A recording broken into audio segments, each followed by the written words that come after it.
Dad, back by popular demand. Really? Yeah, many comments on the last conversation we had. They were like, bring back Dad. Oh, that's lovely. That's nice to know, isn't it? Really nice to know. Does wonders for my ego. Does it? Oh, yeah. That's good. That's good. Well, they all said we want more conversations with Dad, so that's what we're doing. Well, I'm very happy to be here. Good. In your own home? You haven't had to travel far? No, just from my kitchen to my lounge. That's not bad. Well, thank you for letting me live here recently, because I've practically been living here. When are you going? It's another week. It's another 2 weeks. You can stay for as long as you like. Thank you very much. I'm working currently very near to where Dad lives, so I'm just sort of living here. But your wife makes very good food. Sue does great food. Really good food. I've eaten really well. So do I, all the time, as you can probably tell. You can't complain. I'm not complaining. Food. No, it wasn't a complaint. So you currently live in a very kind of quaint, quiet... How would you describe the village that you live in now? I guess it's not terribly quaint. Right. And it's not terribly small. I think there's something like 250 houses. Is that it? Yeah, it's quite a lot. And no street lights? No street lights and no natural gas piped into the village. So we all have our own gas tanks, LPG, liquid petroleum gas tanks in the garden. And every now and then a big lorry comes and fills up the tanks. And then we draw our heating and cooking gas from that supply. So what other places, like towns and cities, the gas is just pumped through like tubes? Villages of this kinds of size, and sometimes bigger, have gas supplied into the village in that way. Distinct from large cities, conurbations, where clearly you have main supplies of gas. Nice. I don't see. That's far too adult. I feel like I'm 27, but I'm not yet of the age that would understand anything about where gas comes from. I feel like that's something I'm going to learn in the next 5 years. Maybe. Really? I have no idea. 27 and you don't know where gas comes from? Absolutely no idea. A lot of it comes from under the sea. North Sea gas? Yeah, I'm not talking about original. I'm talking about how it comes into my house and how it powers my... Yeah. But is it a liquid? But I don't know. I don't know. And that's how spoilt we are in this Anyway, country. there's a tank and they pump stuff into it. Yeah. And then it's attached to your boiler. Right. And it goes through your boiler, it heats up, and that's what gives you your heating and your gas supply for your cooking. Okay, so in terms of facilities of where you live, is there lots to do? Is it describe the village to me? It's basically one main road, cuts right the way through the village with lots of other roads coming off that main road. We're not terribly well served here because we don't have a village shop. That would be really, really useful. Yeah, there's not. Yeah, to be honest, if you want to go for a food shop, you've got to go drive 10 minutes, 15 minutes? 10, 15 minutes. There is another village adjacent to ours that has its own shop. And we sometimes go there, but it's quite limited. Yeah. You can get Scotch eggs and milk. Oh, nice. And basic things. Yeah. But if you really want to get variety, you have to go to the supermarkets, which are out of the village and in the city or in the nearby towns. But you've got a very cute little addition of one of the houses just puts eggs out. Do they put eggs outside and you just take them and drop money? It's like a little farm, and they sell their produce on the side of the road every day between, I don't know, 9 o'clock and 4 o'clock. Yeah. The produce is there, and it's very much a trust system. So they trust you to pay for it. Yeah. They make the prices clear, but they're not monitoring it. So they trust you to pay whatever it is for eggs, whatever it is for vegetables. But that is really handy. There have been some incidents, even in a village like ours. Yes. There's been some egg theft. Has it gone on the WhatsApp? It has gone on the village WhatsApp? Yeah. And they've said, don't you dare steal And then everyone anything. is talking about it. Yeah. The village gossip. But we do have a village hall now, a brand new village hall. Oh. So that's good. What's going on in there? There's all sorts of things like Pilates and bridge clubs and little shopping events. Nice. Yeah, I mean, it's very villagey. It's lovely. I love villages. Yeah. But you grew up not in a village. You grew up right in the middle of London. So how have you ended up living in a city and now you're living in a tiny village that doesn't even have a shop? How's that different? I think when I was younger, when I was your age, Yeah. all I wanted to do was to live in the city. Yeah. Because I had access to so much that was exciting to me then. So I could go to the cinema, the theatre, there are loads of pubs, clubs, Yeah. restaurants. It was all buzzy and really exciting.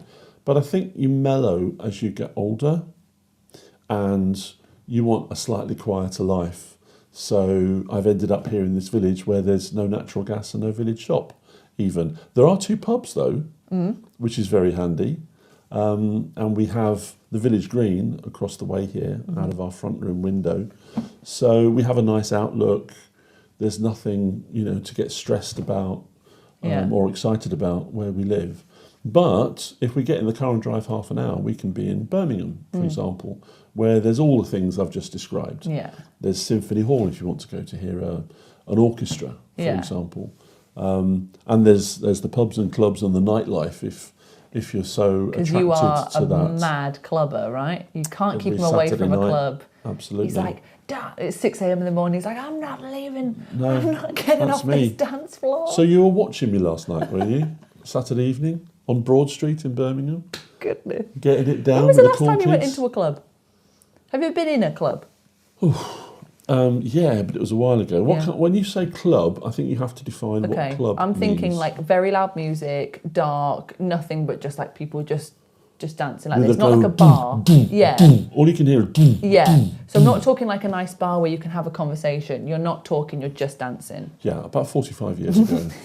About 45 years ago. I don't like them. I've gone well off them. Have you? Yeah. Because you used to enjoy them. Yeah, I think like at uni and you have a bit, but then I think it's just the kind of thing that gets old very quickly, and I've just been there, done that, and I don't understand what more I can get from it now.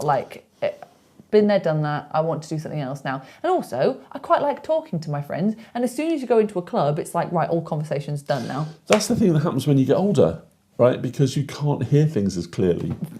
You can't. We've just had our hearing tested. All good? I am in better shape than Sue is. I've got another 3 or 4 years before I need a hearing. I've not told you this before. No, you did. In 3 or 4 years. 3 or 4 years, I will, in all probability, need a hearing aid just to top my hearing up a little bit. I thought hearing aids were just for like when you really can't hear anything. No. No, your hearing drops off at higher frequencies as you get older. Oh.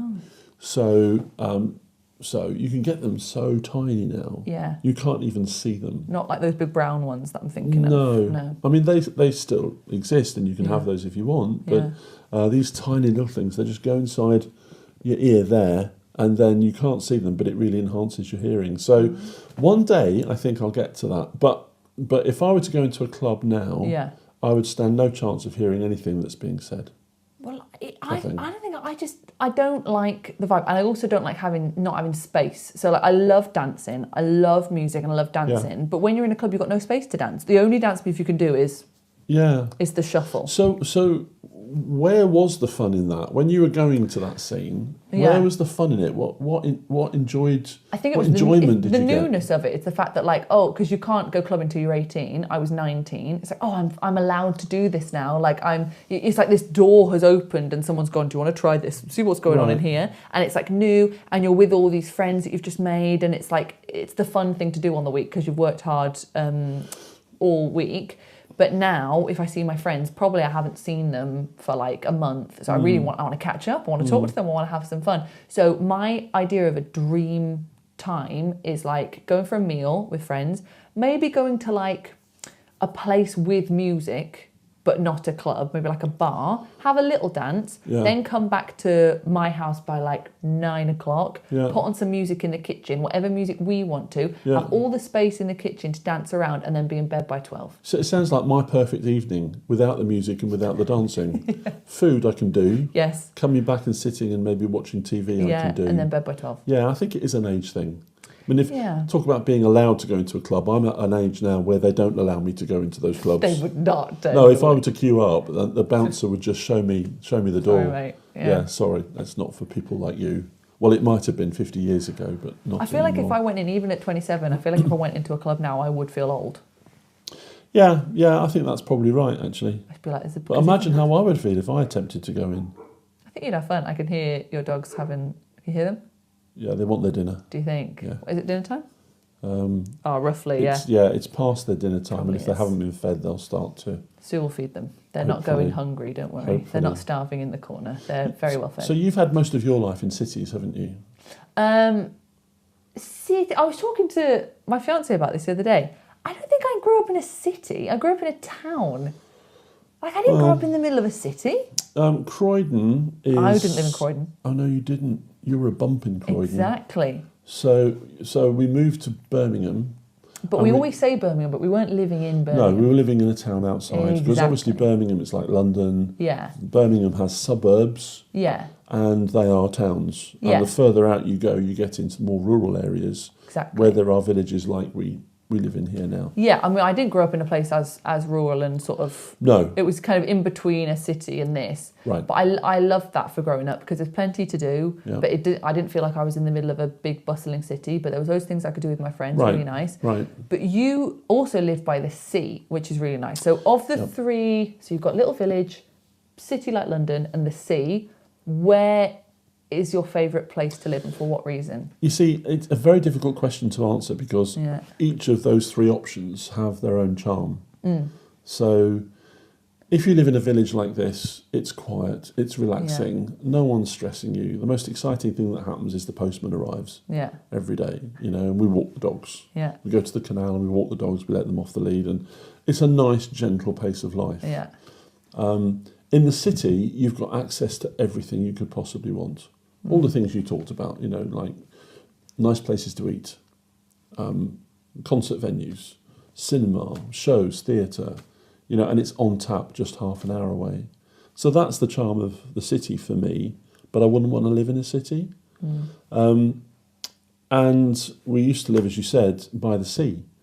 And that's lovely too, because you've got the scenery, and that's also a relaxing atmosphere. But the problem with that is that everyone goes there. Yeah. Right? So you can't really switch off because you're surrounded by other tourists.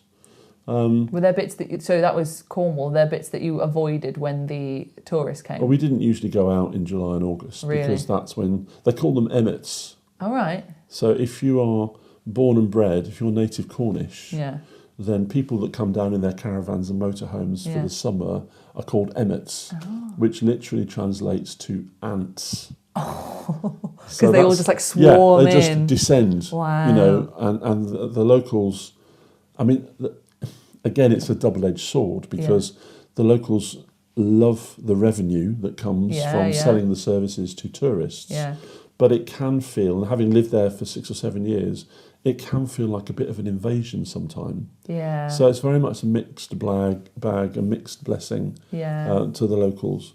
But on for the most part, Cornish are very friendly people and very welcoming, but it can get a little bit wearing. Oh, it is I feel like it's a completely different place. Like, obviously, we would always visit you out of the holiday times. Yeah. And then I think one time we came to visit you when it was August or something, and we just very naively said we're going to go to St Ives for the day, and then we went to the train station, so not even in St Ives, it was the train station to get into St Ives, which is like the hub of Cornwall, and it was just the train stop, it was about 4 stops away, and there was a half an hour queue to pay for the parking, and then there was an hour queue to get a train, and I was like, we're not even in the place yet, so we just, no, this is not going to happen. Isn't that interesting, because getting into the beauty spots in Cornwall can be just like getting into the city. Yeah. Because you've got the traffic, the congestion, the hordes of people all flocking to the same thing. So even though they are totally different kinds of locations, there are lots of similarities. If you were to do a Venn diagram and look at that middle semicircle, there's lots of things that would be common to both of those localities. It's interesting, isn't it? So is there a perfect place to live for you? Is there like where you're living now, is that the perfect balance of everything, or is there something that you feel like you're missing, that I wish I had a bit more of this? The perfect place to live is near where you are, darling. Oh, of course. No, I mean that. The hub. Being near to family is the most important thing. If family didn't exist then, if you were just on your own, if I was on my own, and you could be anywhere, I'd probably be somewhere like this. Right. And I'll tell you why. Go on. It's nice and relaxing, it's calming, there's plenty of lovely walks to take the dogs to. Yeah. But if I want to go and hear a concert, I get in the car, and within an easy commute, I'm there, enjoying that, but then I come back to the calm again. But I've lived in many cities and worked in many cities over the years. So New York, I lived in New York for a year. I lived in Munich for 4 years. I've lived in Manila in the Philippines. So I've sampled lots of different big city kind of environments. Yeah. And they all have charm, they all have something to commend them. But, you know, I think you do reach a point, and you'll get there as well, where really what you want to do is just be close to your family. I feel like I'm already there. Like I feel like I'm not. So where we live in, I think is perfect for me because it's kind of like a big village, small town, and it's got a lovely high street with independent shops, like really boutiquey. Yes. Yeah. But then also we're a bit further away from the high street, so we don't feel like we're right in the middle of it. So we've got everything we need, but we're not in the middle of a city. Perfect. Yeah. Here's a question. Of the places you've worked and like spent time in abroad, if you had to live in one place that wasn't the UK, based on like where you've travelled, where would you most like? Germany is lovely. Really? Yeah. What's Germany great is about lovely. Everything's so clean. I mean, I'll talk about Munich because that's what I know. Yeah. It's Bavaria, which is a region of Germany, obviously. My experience of my time there working were the German guys were very, very kind to me. Yeah. And very, very welcoming and integrated me. It's quite funny actually because I started to go to night school when I was working in Germany. Oh, you had to learn German? Yeah, and my boss stopped me. He said, I don't want you doing that. Yeah. Why? Well, because I would like the team that you're part of to learn how to speak better English. Yeah. Because obviously English is the international language currency. So he wanted the team to learn more about English. And if I were to learn German, I clearly, would not be a native German speaker, so I'd be the poorest communicator. Yeah. And he wanted me to be the strongest communicator, so the others would get, would rise to the challenge and become better at English. How many lessons did you manage of night school? I think it was half a dozen. Do you remember anything? I think in the last video I recited my limited German. Right. Is it just I want a beer, please? I think I can order a beer. I think I can ask for a carrier bag in a supermarket. Nice. It's good.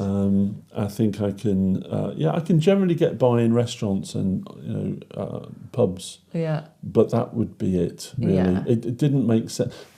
The teacher wanted me to learn from the very basics upwards, and Yeah. I just really wanted to learn standard phrases that would get me out of trouble. Yeah, that's not the best way to learn. No, I know that, but I wasn't going to live there forever. True. And then I had my boss telling me he didn't want me to learn it at all. Yeah. So I didn't really have too much That's fair enough. incentive Yeah. to learn it. So I didn't. Munich's and lovely. I love Munich. It's gorgeous at Christmas time. Oh, I bet. At Christmas time, particularly. I mean, all seasons have their charm there, but Yeah. at Christmas time, it's absolutely lovely. The Christmas markets in Germany are phenomenal. I'd like to go back to Lake Tegernsee. Yes. I loved it there. We had a great I'd like to go holiday there, back. didn't That was we? amazing. Yeah. It was so like that. Would I describe that as quaint? Is that the word you'd use? Quaint, yeah. Really, just like the buildings were so pretty and like they were out of a fairy tale. It felt like I was The in scenery, like gorgeous. If I remember correctly, you can see the Bavarian mountains from Tegernsee. Yeah. You can get on a boat and go on the lake. The weather changes very quickly, though.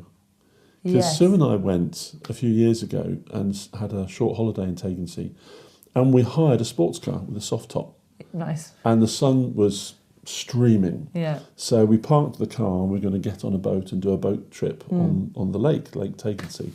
And I said, no, Sue said, are you going to shut the lid? And I said, no, it'll be fine. Look at the weather.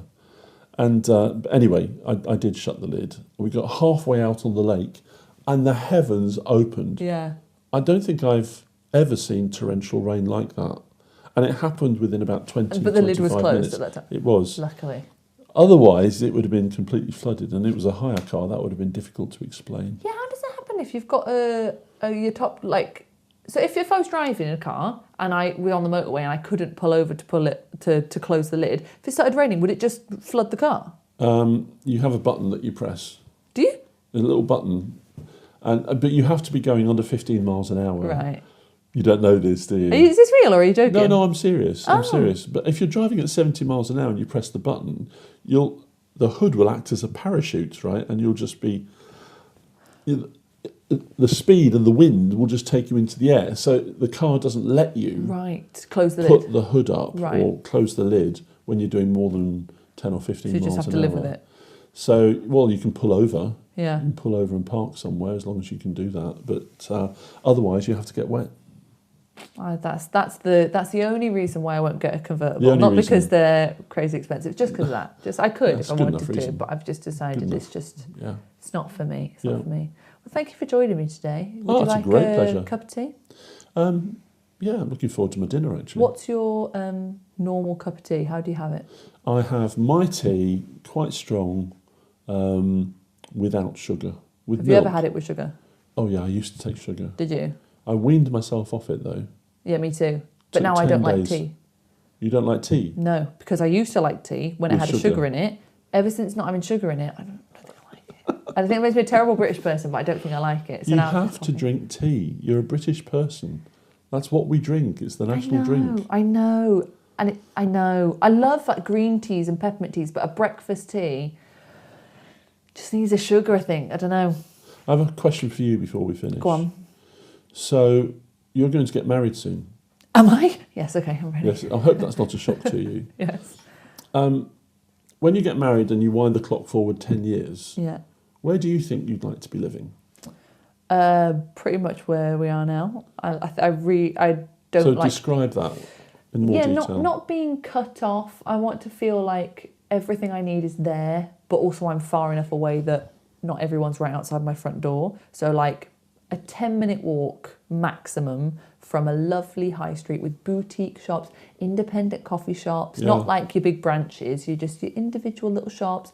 People, oh, hello, how are you? You know everyone in the things. That, lovely. But then probably in just like an elevated house from what we're now. Our house is lovely, but Yeah, just it like is. obviously in 10 years' time, I'd like to always step up. Yeah. Happy as Larry. So you're not a beach girl. No, you're not I a hate the seaside sand. girl. I love the sea, hate the sand. So, but there's nowhere in this country that's near the sea that would make sense for us to move to without being really far away from people. Right. So I'm just cutting off the sea as anything for me. Then, like, I'll happily go to Liverpool and see the sea from a distance, but I don't want to be A on the beach. significant distance. Yeah, but I don't want to be like on the beach. Right. So I'm happy not to be on the beach. So not near the beach. No, I'm fine with that. Well, I grew up in the middle of the country, so the sea Yeah, is it's a not long way in away. my... Yeah. And certainly not in the middle of a city.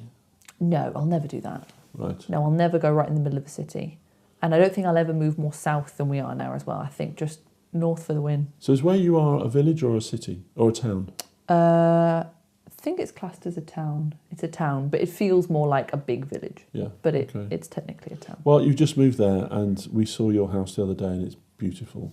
So you've chosen well. Thank you very much. We need to buy more curtains. Still not got curtains. I know. So Curtains we're are being woken up important. by the sun every morning. Like, oh, hello, sun. So it feels very caveman-like, but we need to get more blinds. Thank you very much for joining me. Is this quite a businessman-like? This would Right, be... do your best business handshake. So, like, if when you were doing business, what would be your business handshake? It would be, well, pleasure to do business with you. Thank you so much for the deal. We are No problem. very grateful that you're working Anytime. with us in the way that you are. And Anytime. so, all the very best and we will do Thanks a very very good job for you. Interesting. So the hand and the arm hold. It's a power thing. That's a That's power thing. interesting. It's a power thing and it's a reassuring thing depending on how you use it. Yeah. So just then, was that a power thing or was it reassurance? Reassurance for me, because Yeah. I'm your daughter. That's how I intended it. I've never though. had a handshake like that. Have you never watched Donald Trump? Is that how he does them? Oh, yeah. Thank you so much. That's great. Imagine if you both did it though. But if both people do it, then you end up in this weird like hand lock thing. Do you know what? For maybe our next conversation, we should talk about body language because that That's a good one. fascinates Does me. it? Yeah. Okay, well, So if stay anyone tuned. is interested in, a chat about body language and how Put it in the that can be comments. used to advantage in business, then Or business in general. I feel like people would be Broader interested to hear your subject. take on business. Yeah. So stay tuned for part 3 with my dad where we talk about business. Pleasure doing business with you. Let's have a debrief I know. on the wedding. 3 weeks ago we got married. 3 weeks ago. Has those 3 weeks felt like the best 3 weeks of your life? They've been really nice, to be honest, but nothing's really changed, No. to be honest. We should address really, we are in our wedding outfits. This is intentional. We haven't just not taken We it haven't off. just gotten married. We got married 3 weeks ago. Yeah, and we we're have talking about changed it. since then. We Yes. haven't just stayed in these outfits. Yes. And Although just I go- have worn this since for my friend's wedding. For another wedding, it's going Yeah. to become the wedding suit. It's become the wedding suit. Yeah, let's debrief. Let's have a big debrief. So let's start before the wedding. Actually, let's go back to like choosing outfits because I think that's important. And obviously, it doesn't matter anything to you because I chose your outfit. Yeah. But the wedding dress, this was because girls watching will want to know. So this was probably the 8th dress I tried on, and I liked all of them. That was the issue. I didn't think that would be my issue. Did you try dresses on after that one? Or did you, Yes. once you saw that one? No. So people talk about having like the moment where they go, oh, you know when you found the one. I had about 7 the ones. So like I liked all of them. And I was like, yeah, great, love this one. Like if someone had said to me, any of the dresses I tried on, that's your dress. That's the dress you're having. I would have thought, great, love it. So my issue was just choosing and narrowing it down. So I chose this one because this top is detachable. So underneath it's a different dress. Yeah. And then you put this one on. So it kind For of the party changed. bit. Yeah. So I wanted that like... When you told me that it adapted before, I didn't... Optimus Prime of dresses. I didn't really know what it was going to be, but I assumed it was something to do with, I think I know this word now, the train. Oh. I thought that was going to come off. Well, the train can't come off, but it did bustle. So I thought it was going to like zip off and you were going to be in like a midi dress. Oh, that's a good phrase. Is that right? Yeah, no, some people do that. There you go. I have seen some people, just watch your mic, by the way, for production value. I have seen some people cut the dress. On the night? Yeah. So some people, they get someone, but you have to go walk away for like Yeah. half an hour and be away from the party. I have seen people cut the dress and then have a seamstress quickly hem it. A seamstress? No, I haven't seen that. They No. have a seamstress on hand. No, I think what they do is they have a dress that when you cut it, it doesn't really matter because it's quite flowy material. Okay. So I've seen people cut it. I've also seen people have a completely new dress, and I did think about having a completely new dress, but Yeah, then you did. You talked about you wanted 2 dresses. yeah, but then it kind of feels like you spend all that money on your wedding dress and you only wear it for half the day. For like 5 hours. Yeah, and so when I'm thinking about my wedding dress, I'm thinking about which one. Like I've got 2. So this was the perfect middle ground because it was transformable. Felt like all the boys said to me, "Have you changed your dress?" Because boys aren't very good at like recognizing fashion. Not all boys, but boys aren't very good at recognizing fashion. So they were like, "You've got a different dress on." Whereas all the girls were like, "Oh, a topper." So like it felt like a new dress. I'm gonna be honest. If you hadn't told me so you went away. I didn't notice, but you went away for like 5 minutes, then Yeah. you came back. If you hadn't gone, ooh, look, I don't know if I would have noticed. To be honest, there was a lot going There was on a on the lot day. going on. Okay, yeah, Yeah. fair So how did you feel on the? Well, actually, you talked about your dress. My Yeah. suit. We don't need to talk about that. I just went to a suit shop, bought the suit, and Yeah. that was it. It's a Really. lot less stressful for men, isn't it? I got it tailored. You did get it tailored. How was your stag? Because we had our stag Oh. and stag do and hen do. Yeah, my How was stag your do was stag do? great. I really liked it. We talked about this before, but stag do's and hen do's can become quite a big event that sometimes you've got to be on. I think you've got to be honest with yourself and think, do people want to go with me for a week to Las Vegas? You know, people have got their own lives and things. I think mine was perfect. I just wanted my friends together to have a nice time. We just went out for food, a couple of drinks, played football, played electric shock football. That is such a stag thing to do. Yeah. Whereas you went to do flower arranging. Yeah. Oh, you made this. Yeah, I did do You those made that little flowers. flower there. Yeah, so hen do's traditionally are a lot more, well, sometimes they can get crazy. I didn't want to go crazy. I didn't want to go out and like party. That No. wasn't me. So I said, I'll do anything. I just don't want to go out and get like crazy because I think like we're lucky that a lot of our friends know each other. So already we've got a great group of people that want to spend time with each other. I think sometimes because stag do's and hen do's can be really awkward because you're getting one person from work, one person from school, you've got all these individual Yeah. people and they have to kind of come together. And a very easy way to break the ice is getting drunk. That's a very easy way for everyone to have a good And time. I understand that. Yeah, it makes sense. And for it not to be awkward. So, but luckily for me, a lot of people knew each other. So we didn't need that. So just us being together. So we went and played Laser Quest, which was really great. Against some 12-year-olds. Yeah, a bunch of 12-year-old kids everywhere. But then, yeah, so I didn't need to You didn't need to get drunk. Yeah, because we were having fun anyway. Yeah. So yeah, and it was Spice Girls themed. Spice Girl themed. What was Spice Girl themed? The laser tag. No, everything. So we got dressed up as Spice Girls. Oh, for the laser tag. No. Oh. For the evening part, we got Right. changed and we were Spice Girls. When everyone got changed, I know the girls take a long time to get changed. Does that mean on your hen do there was like No. 2 hours where people were just... No, people were quite good about it. We set a deadline. We said like, right, okay, everyone, you've got 45 minutes. 45 yeah. minutes? Yeah. Wow. It was mainly Katie, my friend Katie, because she was being posh Spice, so she was having to put her hair up in a wig. That was what took the time. Everyone else was ready in 45 minutes, yeah. So they were good. So morning of the wedding, what did you do morning of the wedding? How did you spend What did I do in the morning of the wedding? Yeah. I woke up at like 7. Mm-hmm. I just stayed in bed for maybe 45 minutes because I knew when I get up, my wedding day begins. That's weird. Yeah. It was quite scary. And also, I knew that nothing was going to happen for me in the morning. You were really busy getting your makeup done, your hair, things like that. I just knew that I just needed to get in the suit. I shaved my head, actually. Great. I shaved my head. That's the thing that probably took the longest Yeah. of the whole morning, to be honest. And what were you thinking? Was your brain just racing with like predictions? I felt like I was a bit. bit in a film, like not like an exciting film, but because Oh, I was geez. just not the exciting part Not of the a film. Avengers, right? But like I woke up and I thought it was just pretty surreal, really, just to think it's my wedding day. It's my wedding day. Yeah. And I kept having moments thinking, wow, I haven't thought about my wedding day every day of my life or anything. But when you're like 14 and you're watching a film and people are getting married, maybe your mind crosses to, when I get married one day.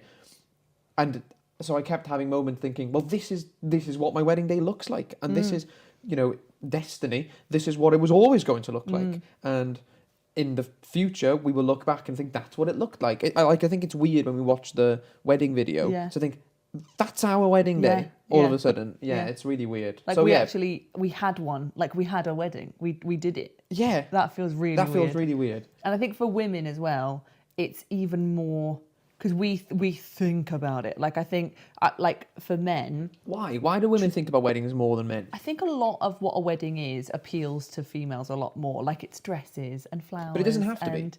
No, it doesn't have to be. But traditionally, so women think of a day where they get to celebrate romance, which women traditionally love. Yeah. They get to choose an amazing dress. They get to have flowers. So traditionally, a lot of it is more geared towards the feminine.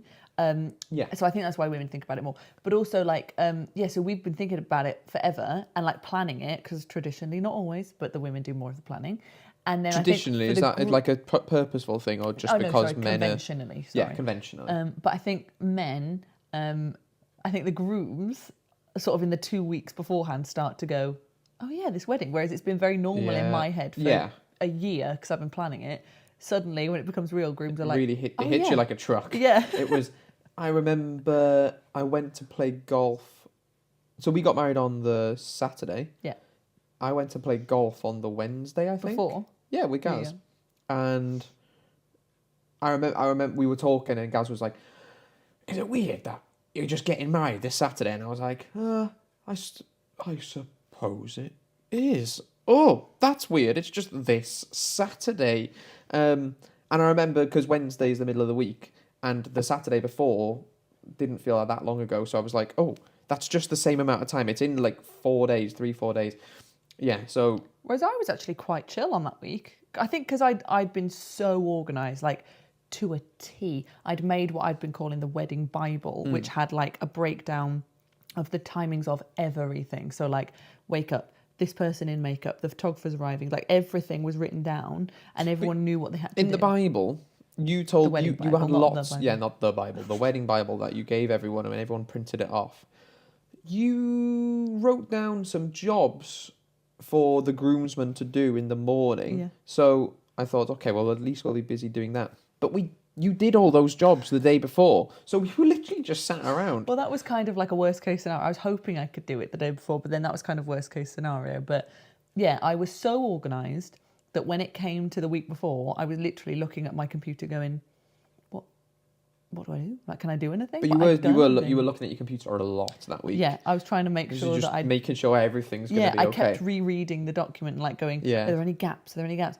And you know what? I would anyone getting married, you need to be that level of organised, because I think what I've learned is weddings, those gorgeous moments that you love of weddings, they don't happen accidentally. They don't just happen by chance. So for example, like someone walking down the aisle and being at the perfect point of the music where the music swells and it's this gorgeous entrance, that doesn't happen accidentally. You have to plan when you're going to walk down the aisle. So like with my bridesmaids, the song, I knew the point in the song I wanted to go down because it was the best part of the song. Yeah, like 3, literally, and it counts down in the song. It goes, I just said it's like 1, 2, yeah, oh, and it goes like this amazing bit in the music. I want to be coming down to that, and that's how you make a moment. Yeah. So I had to work backwards, and I said, okay, this bridesmaid's coming down on this lyric, this bridesmaid's coming down on this lyric, and then I gave it to my maid of honour and said, just follow the lyrics and just nudge them down.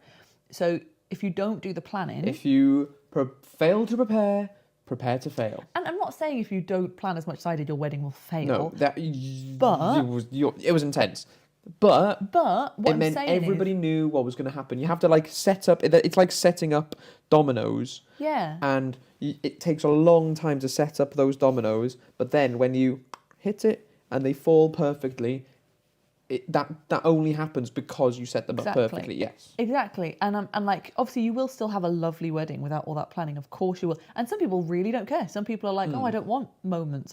That's fine. But if you want the moments, if you want the certain things, the planning needs to be there. Yeah. And it's not hard. All it takes is just pre-thinking, because it doesn't just happen. Or like, what was another thing? Our ceremony, we put quite a lot of thought into the ceremony. Yeah. Laura's brother. Yeah. Laura's brother, what would you say, did the ceremony, ran the ceremony? Officiated? Officiated would be if he was legally doing it. Yeah. But we legally are married 2 days before. 2 days before, 3 days before. 2 days before. Yes, because I was playing golf with Gaz, and technically I was getting married the day after. Yeah, and that's happening more and more now. That was weird, because we went to play golf, and then we went to the pub to watch England draw. Yeah.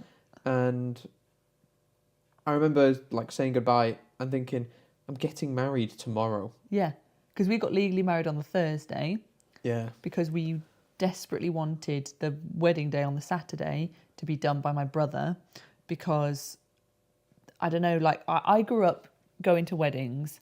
So I grew up in a church, and I grew up going to weddings where every time you got married, the person who married you, you knew. Yeah. And like you knew them really well. It was like your vicar, and you'd know them since you were a child, and they know you really well. And the thought of getting married by someone I didn't know stressed me out. And that was what was important to me. And the religious aspects as well. Yeah. And like, it just felt like for me personally, if I was getting married and all my friends and family were there and the person there, I didn't know them, that's not what I'm used to seeing from weddings. I'm so used to seeing, you know them. And my brother is so good and so talented at like leading services, public speaking. He's just really good at that. So I was like, he's going to do it. And when we got legally married, we didn't make any of our promises. We literally just said, I know of no legal reason why I can't marry you. You still cried? I still cried. Like, I know legal. Yeah. I'll marry you. Yeah, cool. Done. We didn't say any of the I'll love you forever if you're rich, poor, whatever. We didn't do any of that. So we saved all, and we didn't do the rings in the legal ceremony either. So we saved all of that for the main one. So it just felt like on Thursday we were just signing a bit of legal paper, but we really got married on the Saturday. Did you cry? Yeah, you cried. Of course I did. But not as much as I thought you would. You cried during the speeches. Yeah. And I cried I cried walking down the aisle. Not as much. Again, though, not as much as I was picturing. You cried more than I think I did. Yeah, but you, the whole narrative before the wedding was you were saying, "Oh, I'm gonna be a mess. I'm gonna be a mess." I actually thought you held it together quite well. Do you think that's just because you're just kind of switched on? Do you know what I mean? Yeah, I think I felt so. The morning of, I hated the morning. The morning before I arrived was the worst part of the whole day because I felt sick. I couldn't eat anything. I was just thinking so much about it, and I just wanted to be there and I wanted to be doing it. So as soon as I arrived, I felt fine. I think other brides, their nerves get worse as the time gets nearer. Yeah. For me, I was awful as soon as I woke up, and then as it got nearer, I felt better and better. So I think when I was walking down the aisle and in the ceremony, I was just so relieved and happy that I didn't feel ill anymore, and it was happening, that I don't think I could think of anything else other than just great, amazing. Like I was just so happy to be doing it. But I cried seeing you cry as I walked down the aisle. I cried. Seeing me cry made you cry? Yeah, Well, I don't know. I can't remember. I think you were crying already. No, if you see as I walk down the aisle, you can see I'm going like, "Ugh." And then when my brother is welcoming everyone, I'm like dabbing myself with like a thing. Your dad didn't cry walking down the aisle. No, he was okay. Considering that when you were on holiday somewhere, you were just walking with him somewhere, and you said. No, my dad said like, "Oh, this is what it'll be like when I walk you down the aisle." And then he started crying. Strange. Yeah. So yeah, I think we came down the aisle to an upbeat song, and that was intentional by me, because I think if I'd come down the aisle to a slow song, I would have sobbed, and then all throughout the ceremony I would have been sobbing. I disagree. I think that I cry more with happy things than sad things. No, but I would never be sad. No. But like kind of a slower song. Yeah. I think this. I don't know. It would. I don't think I would connect with that as much as like a more upbeat song. Yeah, well, especially not because of us. Like together, we don't really listen to slow songs, do we? Together, we listen to upbeat songs, and I think it was more special because rather than just going, okay, we're just going to choose a slow song for the sake of it. Exactly, we went, let's choose a song we actually both love and we sing together, and so that meant more. So like seeing me walk down the aisle to that song meant more than just a random song. But yeah, so I think I just hated the morning. I hated the anticipation. I don't think my body or any body is designed to take that much anticipation and excitement. And I only ate like one thing. Is it what country is it that they have like a week of celebration? Is it in India? Probably India, yeah. Oh, Indian weddings are crazy. I was teaching someone, and they said that they have like a week-long wedding where they celebrate and things, which I can understand that. Yeah. I was also talking to somebody from Ukraine who they said that when the groom, and this is a tradition in the UK, the groom goes to the father of the bride and asks permission. Yeah. I say this in inverted commas now because nobody really is asking. It's just it's a courtesy. Yeah. But in Ukraine, they said that they go and they have to bring a lot of friends and family with them to the house of the father of the bride. Right. Okay.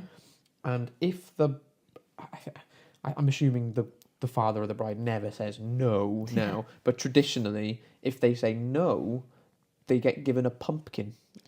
Oh, it's like you can't have my daughter, but you can have a pumpkin. Yeah. Marry that one instead. I don't know. Yeah, maybe. Put a veil on that. Marry it. Yeah.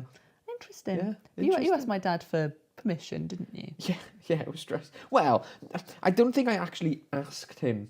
I don't think the words came out of my mouth because he knew why I was there and why. So we just preemptively went, yes. I went to. Well, you were working in. It sounds so France? weird. You were working in France. So I went to their house and I was teaching from their house. And then we were going out for dinner in the evening. But then it was a bit of an elephant in the room. And then at lunchtime, we just kind of talked a little bit about it, and then kind of saying, you don't need to worry, and you're already part of the family and all that kind of stuff. So I don't think we actually... Officially? No. How would you have asked? I really don't know. How would you frame that question? I'm glad that I didn't have to. I'm glad that he didn't kind of back me into a corner and say, come on, ask me. Could I please have your daughter's hand in marriage? I would have hated that. So after the ceremony was lovely. We had our friends sing, like your cousin sang in Welsh. Yeah. It was beautiful. We had a ring warming ceremony. It was so nice. So the ring warming ceremony, it wasn't a ceremony. So we put the rings in the box, and while your cousin was singing, we passed our guests passed them round and all held them. So everybody's touched the rings. Yeah, and if they were praying people, they prayed over the rings. If they weren't praying people, they just sort of like put good vibes on it. So that was really nice. And then our friends sang an original song from a musical, which was amazing. Yeah. My brother did like a message. We had 2 group songs. We all sang All You Need Is Love and Bread of Heaven. Yeah. Bread of Heaven, Bread of Heaven. That one, if you recognise it. Yeah, very good. And then afterwards we had little canapes and drinks. The pictures didn't take as long as I thought, actually. She was very efficient. I was teaching someone a couple of days ago, actually, because she got married the week before us. Yeah. So we were I'm teaching her Welsh, and like we're both getting married. Yeah.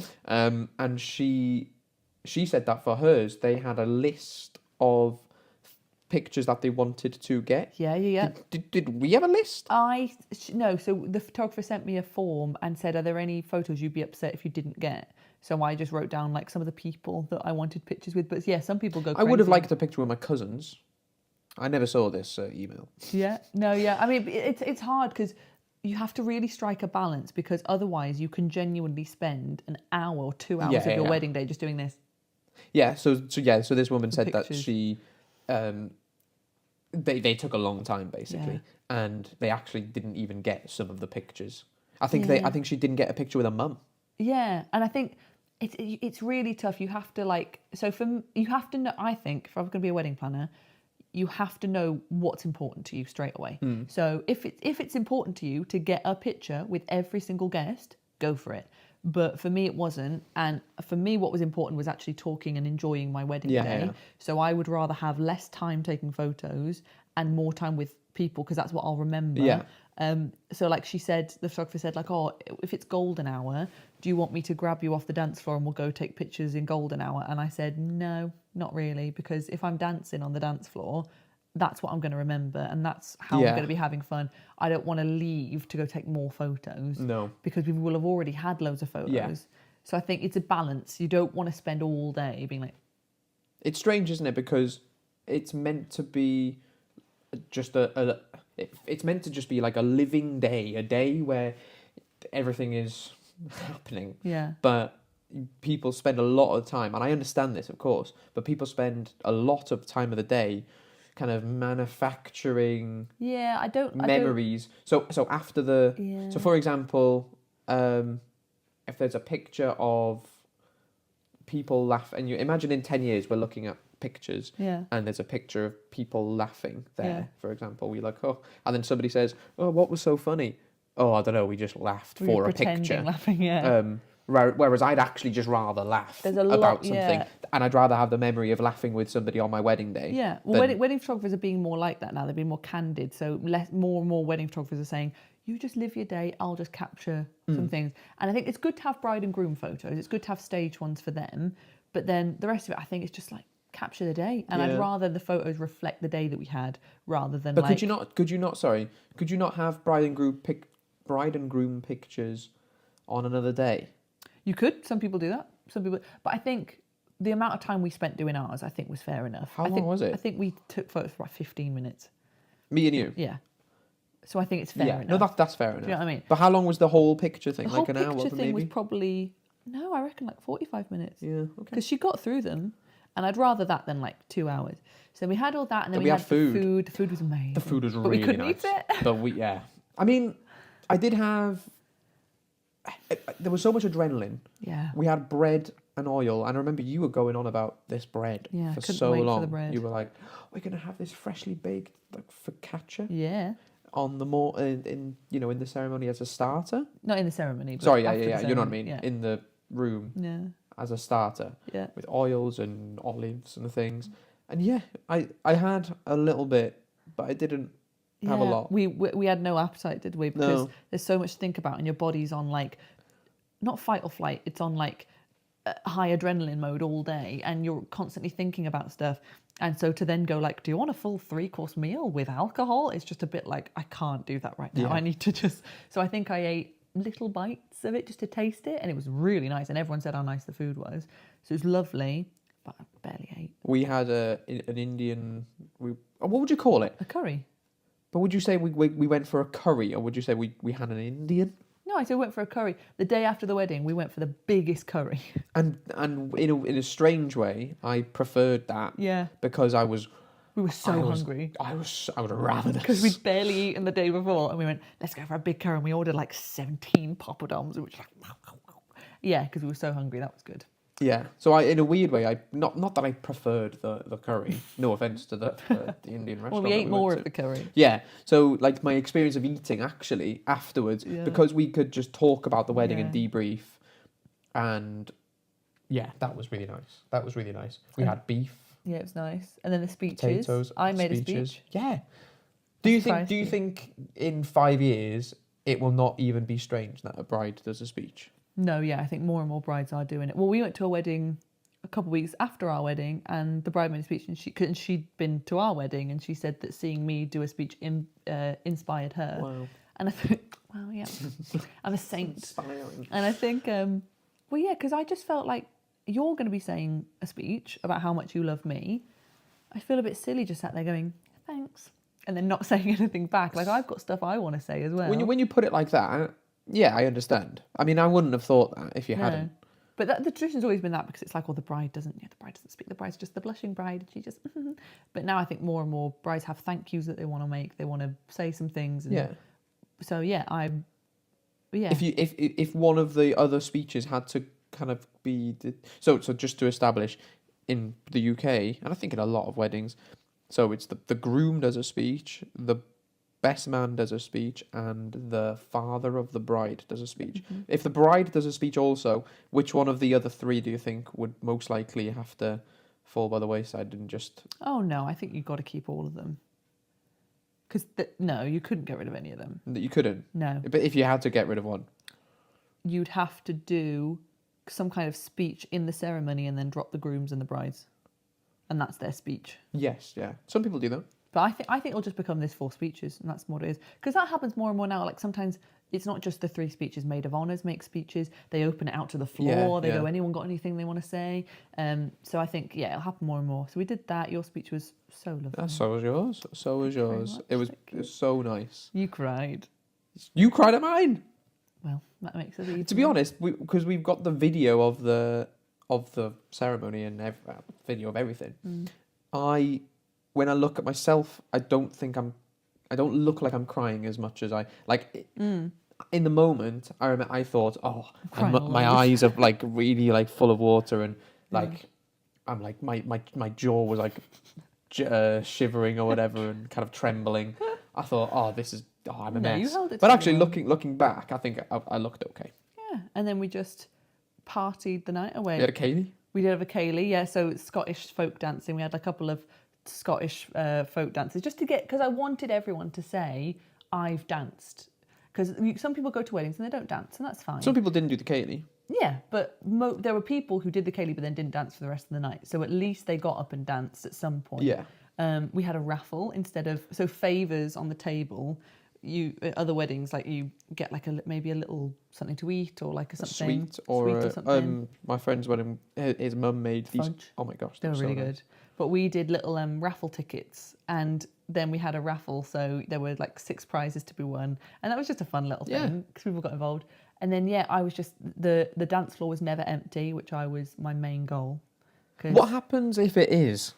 Like, what does the DJ just? He just carries on. Just the DJ carries on. Yeah. Right. We have been to weddings like that, if you remember. Yeah. And you look over and you just go, oh, no one's dancing. But everyone was dancing all night, and it was really good. And I left the dance floor once all night. To go to the toilet? No, to have a drink. No? Did you go Like to the glass of toilet? water. No. You didn't go to the toilet? No. Wow. And I was just having a great time. That's I wasn't nice. drunk at all. You weren't drunk. No. Because we wanted to remember it, wanted to be present. We didn't want to feel ill. Because if you get drunk, there's always that tendency that you might feel ill. And then my memory of my wedding day is that I felt ill. I don't want that. So I didn't get a headache, which I'm really happy about. Yeah.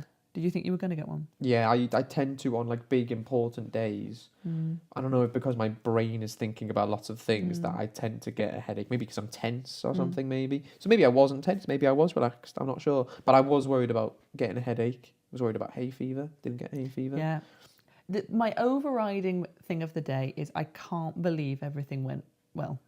I was so ready for things to go wrong. And we are biased. But it was our everything- wedding day, no, but it went so really well. well. Everything went really And well. everyone was so happy, and everyone was having such a good day. Like, regardless of it being a wedding, they were just enjoying themselves. and That's having what a they great told day. us. No, but I could see it. Yeah. And like, people have said so many nice things about it, and I just can't believe we pulled it off. That's my biggest thing, is that I would sacrifice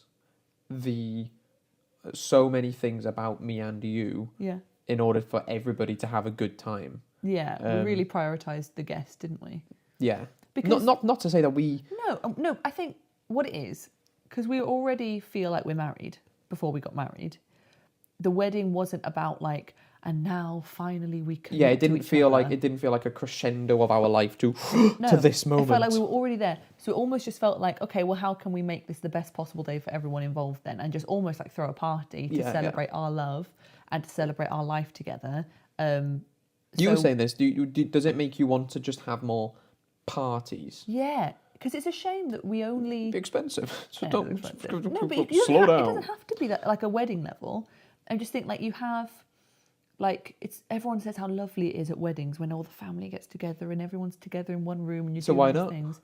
Why not, for your birthday, hire a church hall for like £60 maybe? Is that how much it is? Only that?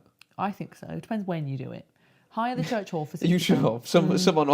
Somebody now is going to go, 60 Okay, well, quid? let's imagine it's 150. That's still way less than a wedding venue, so it's Well, not of as course. expensive as a wedding.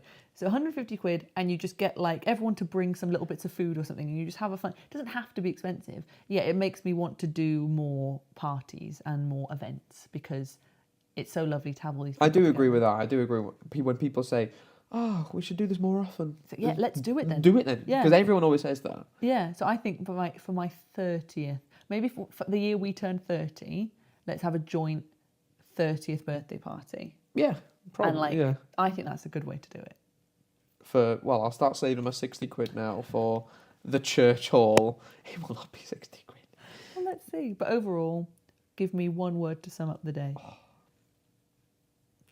The word that I always think of is just perfect. Honestly, is there anything that I would change? Even the weather.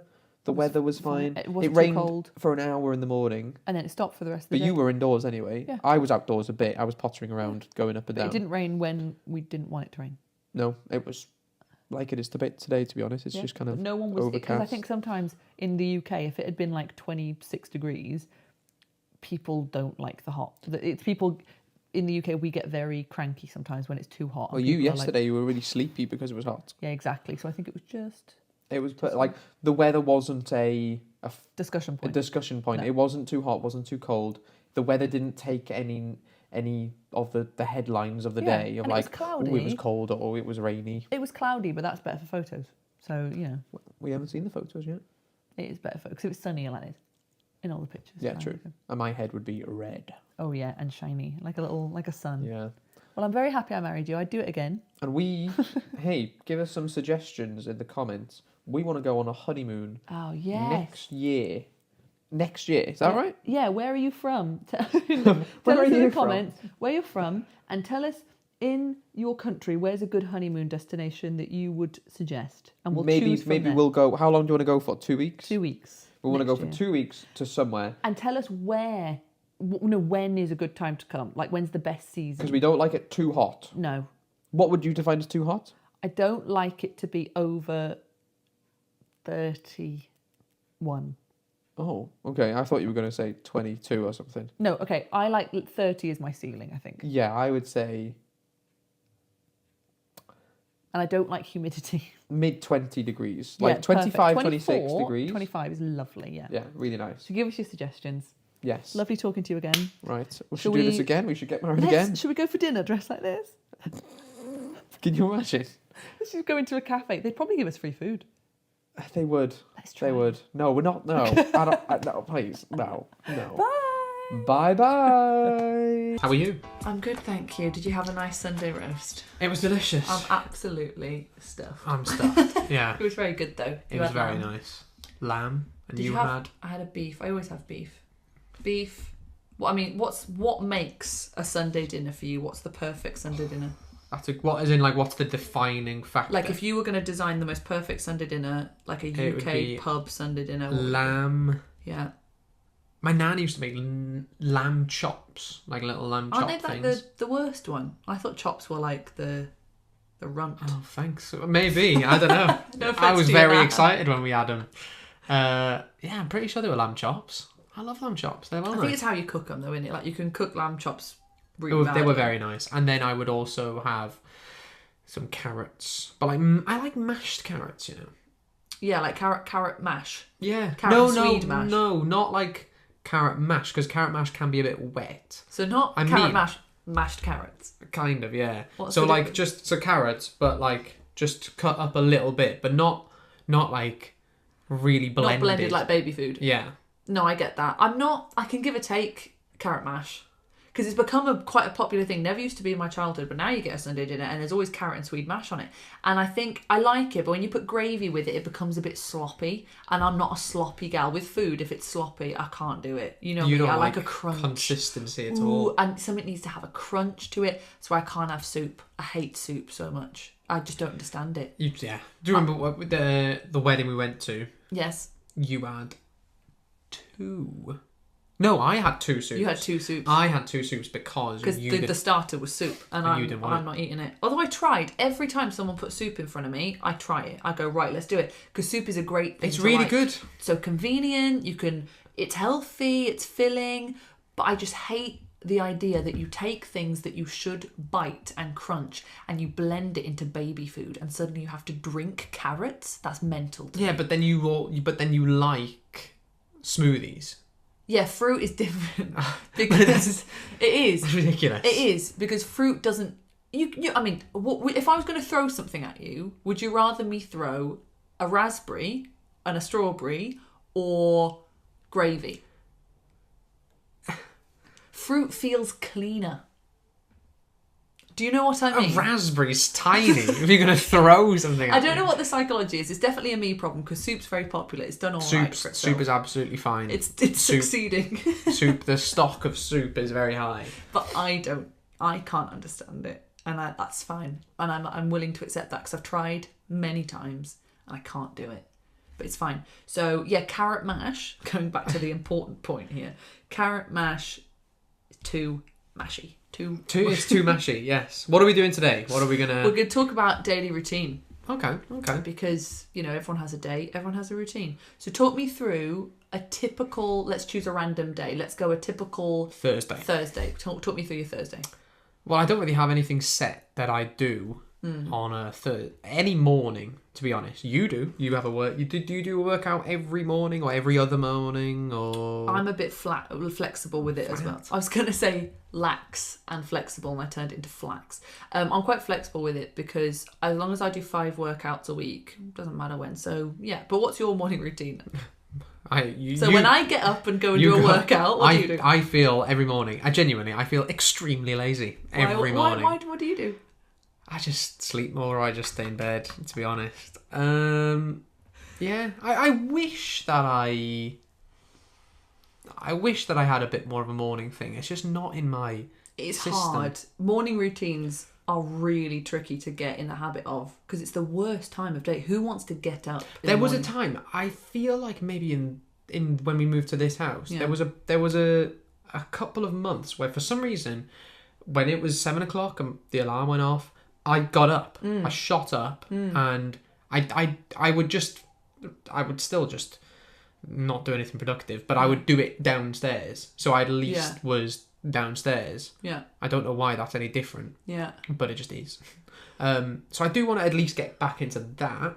That would be nice. I think if you have a good morning, I saw somewhere that like some people, but they must go to bed at like 8 p.m. because they try to have a full day before work. So they'll get up at like 4, go for a run, come back at 5, have breakfast, do some hobbies, learn, practice your piano, like do a whole day of activity, then go to work, but then they must be going to bed at 8 p.m. I wish I had an extra hour in the day. Yeah. That was just the government just say, by the way, the government decide that 25 hours now, the day is 25 hours for some reason. I don't know how it works. And I had an extra hour. I would dedicate that hour to doing something productive, like exercising, maybe, probably.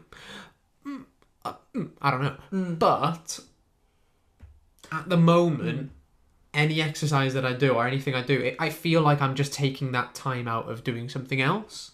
Even though I've got lots of time. But it's a really good thing to be. I feel like that, but when I'm doing exercise and when I'm doing my workouts, I'm like, look, this is one of the best things I can do with my time. Yeah, I could be doing something else, but this is the best thing to do. Exercise is undoubtedly like one of the best things you can do for your body.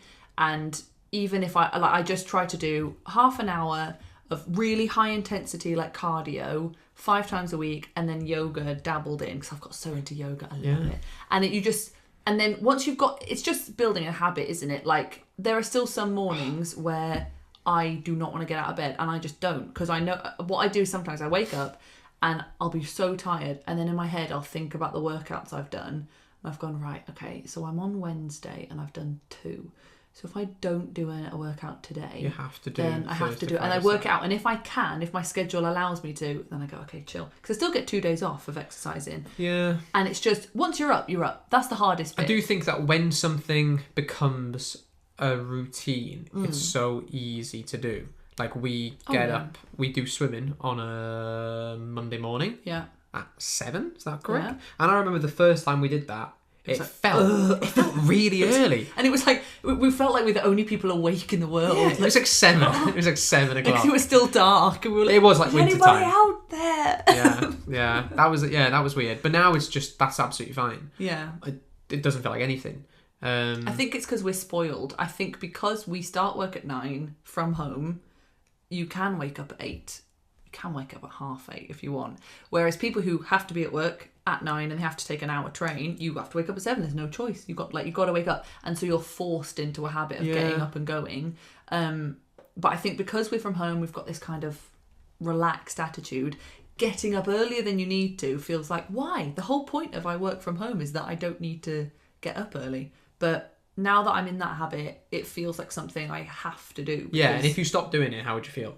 Oh, I feel really rubbish. If I don't do like a workout in the morning, I don't feel as good. I don't feel as energized, and it just means that I can eat as much as I want and feel much less guilty about it, because I'm just like, true. I'm going to have this bread. But then, and I do agree with you. Yeah. But I have never exercised really to basically. That's your issue.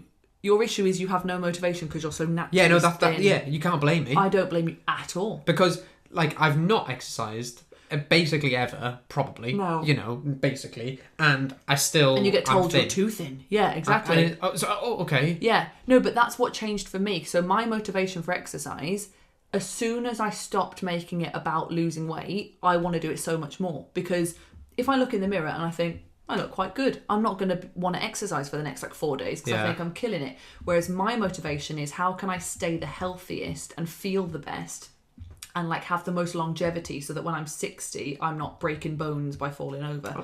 No offense to 6-year-olds, that's quite young actually now. 60. And when I'm 80, do you know what I mean? It gives me the most like energy and like, come on, I can do this, whatever. I do agree, and I will. If I had to predict me or you, who's gonna be the best regret it when they're all like, I would feel like I should do something. So I do want to. I do really want to. And whenever I do any exercise, which is hardly ever, but like usually early January because of New Year resolutions, etc., I get really tired and I go, why am I doing this? Why am I doing this? I'm thin. I'm fine. Surely. Yeah. Yeah, but you've got to completely change your mindset and go, it's not about being thin. Literally not about that. No, I agree. What would you say is something in your daily routine or weekly routine that you could do better at? Something you could improve? Discipline for practicing things I'm not good at, 100%. Like my French, terrible at doing my French. Or like reading a book, terrible at doing that. Anything that's like... So all my free time I have, when I could do anything I want and I've got nothing to do, probably just go on my phone. Yeah. But I should spend some of that time doing things. Because you do like it when you read a book. You do like it. Yeah. When you are reading a book, you enjoy it, don't you? Yeah. Yeah. But then for some reason, I feel like at that moment, there are 3 people I need to be speaking to on my phone. But there's not. I know, but because you're not replying to anyone. I know. I would say, and I should take on this advice as well. I'm going to try and do this maybe. Here we go. I've just discovered something maybe. Try and find like 30 minutes during the day where you go, okay, well, from 6 till 6:30 or something. In the evening. Yeah, in the evening. You just don't go on your phone.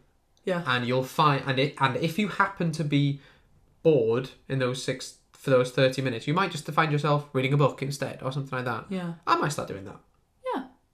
I think so. That's the least convincing. You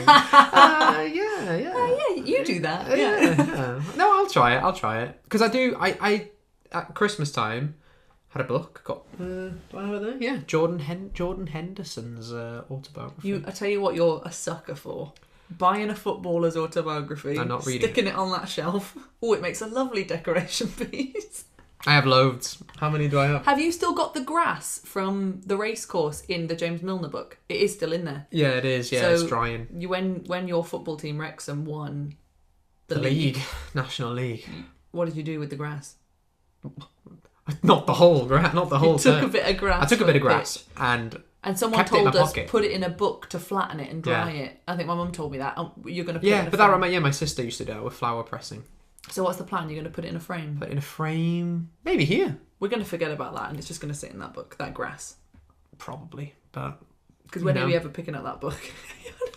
Poor James Milner. It's a good book. It's just all about like twits. It's just tweets and stuff. A lot of footballer books, when I've heard you listening to them, or like I've read over your shoulder, it's mainly just, we went to Newcastle, we lost 3-1. That was a terrible game. Then we moved to the next game and we lost 4-2. It's just a lot of numbers. Yes, but for you, but like I know the context of everything around that. Sure. Whereas it's like if you read a book about dancing, I don't know, singing or something, and then they said like, I hit an A sharp today.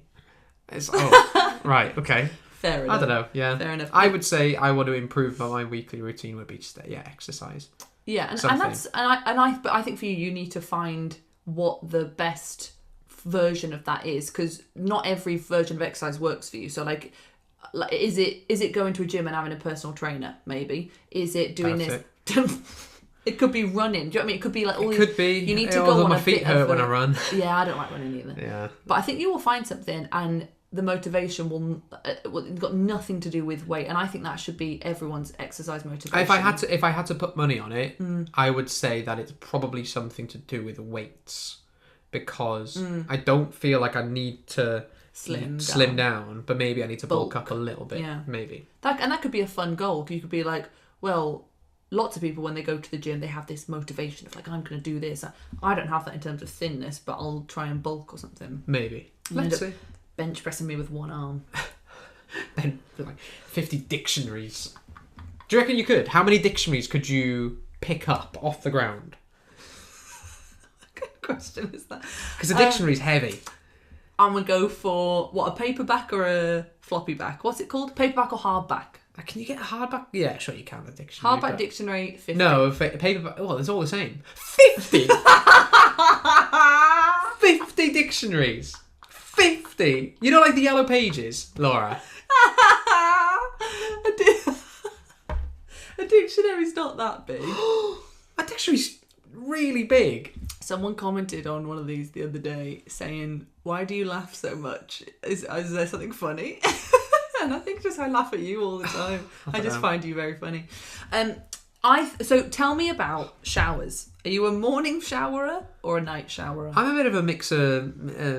Is there a right answer? Because this is a hot debate where people will say one or the other. I can imagine having a shower at night is quite nice to feel fresh before going to bed. Yeah. Like I always have a bath on a Sunday, and on a Sunday Yeah. night sleep, it's lovely because I just feel clean. But do you not feel like when you wake up, then you've got to shower again to like get yourself going, shake the Bed off you. Exactly, because in bed you have like sleep in your eyes and you're a bit stiff and everything. I feel like both. I like both. There's benefits to both. Some people do both. Some people, they say you've got to wash the day off you, so you've got to have a shower when you get in and before you get in your bed because your bed's nice and clean, and then have a shower in the morning to get the sleep off you. It's a lot of water. It's a lot of water, and I would feel like Unless though, but maybe my view of a shower is skewed because I stand in the shower for 15 minutes minimum. You just stand there. I do just stand there. I remember on holiday once. I saw you in the mirror, and I just saw your head, but you were just stood there in the shower like this. That's what I do. It's my thinking time. It's what I think about Just things. with the water running over. What I used to do in the shower was I don't do this now because you tell me not to write on the leave the mark. on the glass. But what I used to do when I lived with my parents is I used to if Liverpool were playing or if it was a football game, I used to do the lineups, like all the formations on the mirror, like a on the manager. Yeah, and I used to what else did I used to do? I used to write down a to-do list for the day on the shower. All on the shower? Yeah, just like, just doing all that. Or I used to do score predictions for the whole Premier League weekend. My parents are like, get out the shower. You've Yeah, been my in dad there would, for 20 yeah. minutes. So maybe if you have a 3-minute shower, maybe that would be fine. Cold showers. Getting I in the really shower. want to get into cold showers. Oh, we tried it for a bit after we watched that documentary about how good cold is for Yeah, you. Wim Hof. Wim Hof, called the Ice. He's a man called the Iceman, called Wim Hof, and he talks about. We watched this documentary where he takes celebrities and he throws them in cold situations, essentially, because he says that being cold, like our bodies, if they're warm all the time, your heart just goes into this kind of laziness where it's not working. Whereas if you have that cold water on you, it goes and your heart moves. It's true. Works. Because It's really when you're on good. holiday, well, when we say we're on a holiday, people listening to this might live in a very hot country anyway. Yeah. But when we go on holiday, that's the only time we ever feel hot weather. Basically. Well, yeah. We kind of laze around, don't we? And we And you kind feel of so much more tired. yeah. So imagine that all the time. Yeah. I do it sometimes when I leave the shower. I'll turn it hot. I'll turn it cold. Like a blast. Yeah, but I don't know how long you should do that for. I hate it. It's horrible. How long should you do it for? And also, how cold is cold? Because I turn it like just really, like really, cold. really cold. Just full cold. Well, that's really cold. I know. It's hard. I know. But like he says that your heart having to react to that coldness and regulate the temperature makes it work. It's really good. And he's like, I trust him. He's amazing. He's like 68 and he's sort of doing Is he? handstands in the If you snow. just pulled that out of nowhere, 68. I don't think know. he's 68. Oh, I wouldn't worry too much about how old Wim Hof is. I'll but put it here. Wim Hof is this amount old. Let's see. Yeah. But yeah, no, cold showers. Lots of people swear by them. Lots of people have plunge pools. So they'll in the morning. Well, this is very rich, posh people. Not everyone. You said loads I of know. people. Loads of people of that variety will get up, do their workout, do their yoga, and then get in a plunge pool in the garden, which is like an ice bath. I can't think of anything worse than getting in an ice bath. That would feel horrible. Like you see athletes who do it all the time, getting into them, going, oh, like imagine me. Yeah, that would be tough. Awful. That would be tough. That was on that documentary. They got the celebrities to just go into this plunge pool, and it looked awful, like so terrible. Yeah, they went under the ice. Oh. Yeah, they went under the ice. So, okay, cold showers. What else? What do you think about people who, just because they want to, choose to get up at like 4 a.m? If they... I'm a night owl. Yes, So I'm a morning person. Yeah, you're a morning bird. Is that right? Morning bird? Early bird. An early bird. Morning bird. And I'm a night owl. So we kind of like, our schedule's kind of like that sometimes. Our energy levels, definitely. Yeah, oh yeah. So I wake up, I'm like, morning! And you Yeah. come to bed, and I've already been asleep for And like I'm 3 like, hours, and you're like, yeah, if I could go to sleep at 12, midnight. yeah, which is when I do go to sleep, probably midnight, and then woke up at 4, Yeah, 4 hours. and if that was okay for me, Yeah. I would, because I see the benefit in doing stuff from 4 till 7 or 8. Yeah, I agree with the whole thing that you just said about Yeah. doing a whole day's work. Yeah, absolutely. It's very antisocial, isn't it? Because you're Well- going to bed 7. But no, 8. that's what I mean. If I could still have my night Sure. thing. But yes, there was our friend from university. She used to get up at 5. 5. And I get it, but I just feel like the rest of the world works differently. So if you're choosing to wake up that early, everyone else is they're not awake. So it's kind of like you're not gonna, if you don't mind not seeing people, that's fair enough. But I'd quite like to do my things with everyone else. Yeah. Do you know what I mean? It's really hard, to be honest. It's really, really hard. Do you think there is such thing as a perfect routine, weekly routine, or do you think it very much depends on the person? What do you think? I think there are certain aspects of it that need to be in there, but how you do that is up to you. So like exercise, I think, is very important. That's why every time, and you get very annoyed with me, but every time you tell me any possible thing that's wrong with you, I go, maybe you should exercise. So you go like, oh, I'm feeling a bit tired today. Maybe you should exercise. Every time, yeah. I don't know. I would say I'm quite proud of my not daily routine, but a weekly routine. You're very Because good at organising things. Well, yeah. I'm very organised, yes, I am. But in terms of just like, I think we have a lot of variety in the week. Like, I forget what day it is a lot because It's not always every day different. is the same. We don't have like on Mondays we do this, on Tuesdays we do this. It's like, yeah, and I like that. I think having variety in routine is very important as well. Otherwise you become stagnant and you become like, you're in a rut. Well, yeah, because if you live every week the same, then people sometimes it'll be Christmas and then they'll go, oh my, I can't believe it's July. Yeah. And it's because you've just got into autopilot. Yeah. So stopping yourself going to autopilot as much as possible is really important, I think. What's the perfect time to eat dinner? We eat dinner early. We eat dinner I'm not going to say that's the correct time because we eat at 4:30. 4:30. The Europeans watching, I know we're European, the mainland Europeans, like Italian people, Spanish people, are going to hear that and they won't believe it. Because as British people, when you go on holiday to like Spain, and I remember going into a restaurant with my family at like 5 and going, can we have some dinner? And they say, oh no, we're not, the kitchen isn't open for dinner until 7 or 6. Oh, wow. Like it's a lot later. And I remember we'd be going home back to the hotel at about 9, and I'd see people outside restaurants eating their dinner. I was like, it's 9. It's 9 o'clock. We'd be going to bed soon. And when I worked in Supper. I worked in France recently, and I was there for a week, and every night we went as a company, as a crew, we went for dinner. Was it late? It was like 10. Well, it was always up to the producers to organise when dinner was, and they're French, obviously. And I was the only British person there. And they'd go up to me, they'd go, Laura, we're booking dinner for 8, is this okay? And I'd be thinking, 8 o'clock, dinner? And I couldn't So when do they eat their lunch? I think everything's, I don't know, but they were eating, an average time we were eating would be 7 to 8 for dinner. And I was starving. So I don't know what it is. I would say the perfect time. When I was growing up, it was about 5:30, 6.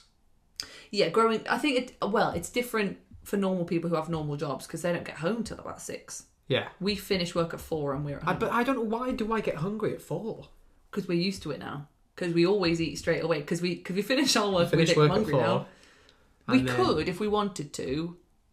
Although it is good. Because another thing about routines and health is apparently the longer you don't eat for before you go to bed, it's better for your digestion overnight. So if you finish eating for the day at 5:30 and you don't eat again until 8 the next morning, you've got a big window for your body to digest the food. That's like 16 hours. Exactly. And your body doesn't have to work doing the digestion while you're sleeping, so you get better sleep. However, if you eat a massive meal at 9 in the evening, your body, when you're sleeping, is having to like digest and it's doing all that work.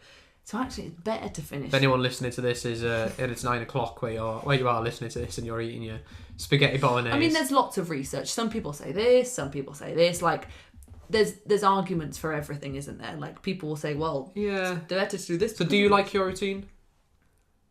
Yeah, I really do. I think we've, not to be cocky, but I think we've mastered the routine. Nearly. I now need to just get into my workouts. My cleaning routine yes. is the best thing ever. So one of my students taught me this. So I used to clean for an hour on the weekend, and it was like a lovely Saturday, and I would be thinking, okay, I've got to clean an hour, and it was just clean. And that's not too bad. An hour cleaning is not too bad because we haven't got a big house. But then my student told me about this method where you, Monday, Tuesday, Wednesday, Thursday, Friday, you clean for weekdays. Weekdays. You clean for 15 minutes every day, and you clean a different. Actually, I think it's 30 minutes, but I changed it to 15 because I only need 15. But either way, you do a small chunk of cleaning every day, and you do like kitchen on Monday, Tuesday bathroom, Wednesday bedrooms, Thursday living room, Friday, and then no cleaning on the weekend. So you do all your cleaning in little chunks. It's very manageable because I'm living my day, and I go, I just need to do 15 minutes of cleaning, rather than one big chunk. Oh, it's great. It's called the organised mum method, if anyone wants to look it up. Organised mum? I'm not a mum, but I am organised, so I think it works for me. Do you think that somebody can be too routine? I think I'm a bit like this sometimes. What, too structured in their routine? Yeah. Yeah, you've got to have some spontaneity. Are we spontaneous? I don't think we are. It's very rare that we just last minute just go, should we do this tomorrow? We always know what we're doing the next day, don't we? Yeah, but we also never miss out on anything because we're not spontaneous enough. We've never gone, oh no, sorry, we can't do that because we've organised that we're going to play chess. Like we've do you know what I mean? No. Like if we didn't plan nice things to do, we wouldn't do anything. But we do plan ahead of time quite a lot. That's good. I've got a film in my calendar on a random Tuesday night in November. But it must be good. It's July. Because people look at, like, I post things on Instagram, for example, and people say to me, like, you have a great life, Laura. You and Bez are always going off doing things. And I think that's not because we have loads of money, it's because we plan. Yeah. Like, to be fair, like now, like, so we went to a cheese festival. Yeah. Courtesy of your mum for my birthday present on last Friday. And you said, I love food festivals. I think they're great. And I thought, I'm pretty sure I know of a food festival that's coming up in October. So what do? Google it. Oh, it's coming up in the 15th. I haven't booked tickets or anything, but I've at least put it in my calendar. So I know that's there. Because if you don't, you just forget about it. Yeah. And then when it comes to it, 15th of October rocks up and you go, oh, yeah, the food festival. Oh, yeah, it would have been nice to go to that. And it was like $20 each. Like, I mean, £15, but about $20 each. And I think that's, a lot of people spend that on cigarettes for the week or like drinks for the week. And I think instead of, like, it's about putting, because I don't want people to look at our lives and think, oh, they must have lots of money. We don't. We're not. We're not doing nice things because we can just afford to do whatever we want. It's because we choose to put our money, instead of like going out clubbing, which a lot of people do. We don't go out clubbing. We go to cheese festivals. Yeah. You've got to plan things far in advance so that... And also it doesn't feel like you've spent the money if you buy something. Yeah. Like, so let's imagine I can buy tickets to this food festival in October. Yeah. If that's £10 each. Yeah. When we go, it'll feel free because I did it so long ago. I forgot that I spent £20 in July. Yeah. And I think it's so important to have things to look forward to in the future. I think if you're just living your life and you've got nothing coming up that's different, everything is just the same. And that, again, does not need to cost money. You could just say to your partner, how about in 2 weeks' time, do you want to spend a day at the park? Do you want to go to the park? Let's take a frisbee or a ball or something. Let's take a picnic and we'll have a whole day at the park. And you put that in your diary. And at the very least, if you're having a hard day at work, you can go... And if it's raining, you can go, you do an indoor okay, picnic. Well, when's an indoor picnic, or you go, okay, when's the next sunny day? Or the next sunny day is Wednesday. Are we free on Wednesday? Yeah, let's do it on Wednesday. Yeah. And we've had this discussion before where people our age might look at us, because we're only 26, and I think a lot of 20-year-olds feel that they have to be this kind of like, I'm still this young, spontaneous person. And they might look at us and go, all right, mum, like, why are you acting like such old people about it? Like, well, we're going to do this at this time. Because that's how you do nice things. That's how you have fun. Like, if you've got a group of friends and they go, yeah, we'll all meet up at some point, it'll never happen. I feel very grown up sometimes when we're trying to arrange something. Because it feels weird, because it will be May and you'll be trying to organise something for August. But you need to. Because... let's imagine you do in May do that, and you invite 10 people to our house. Yeah.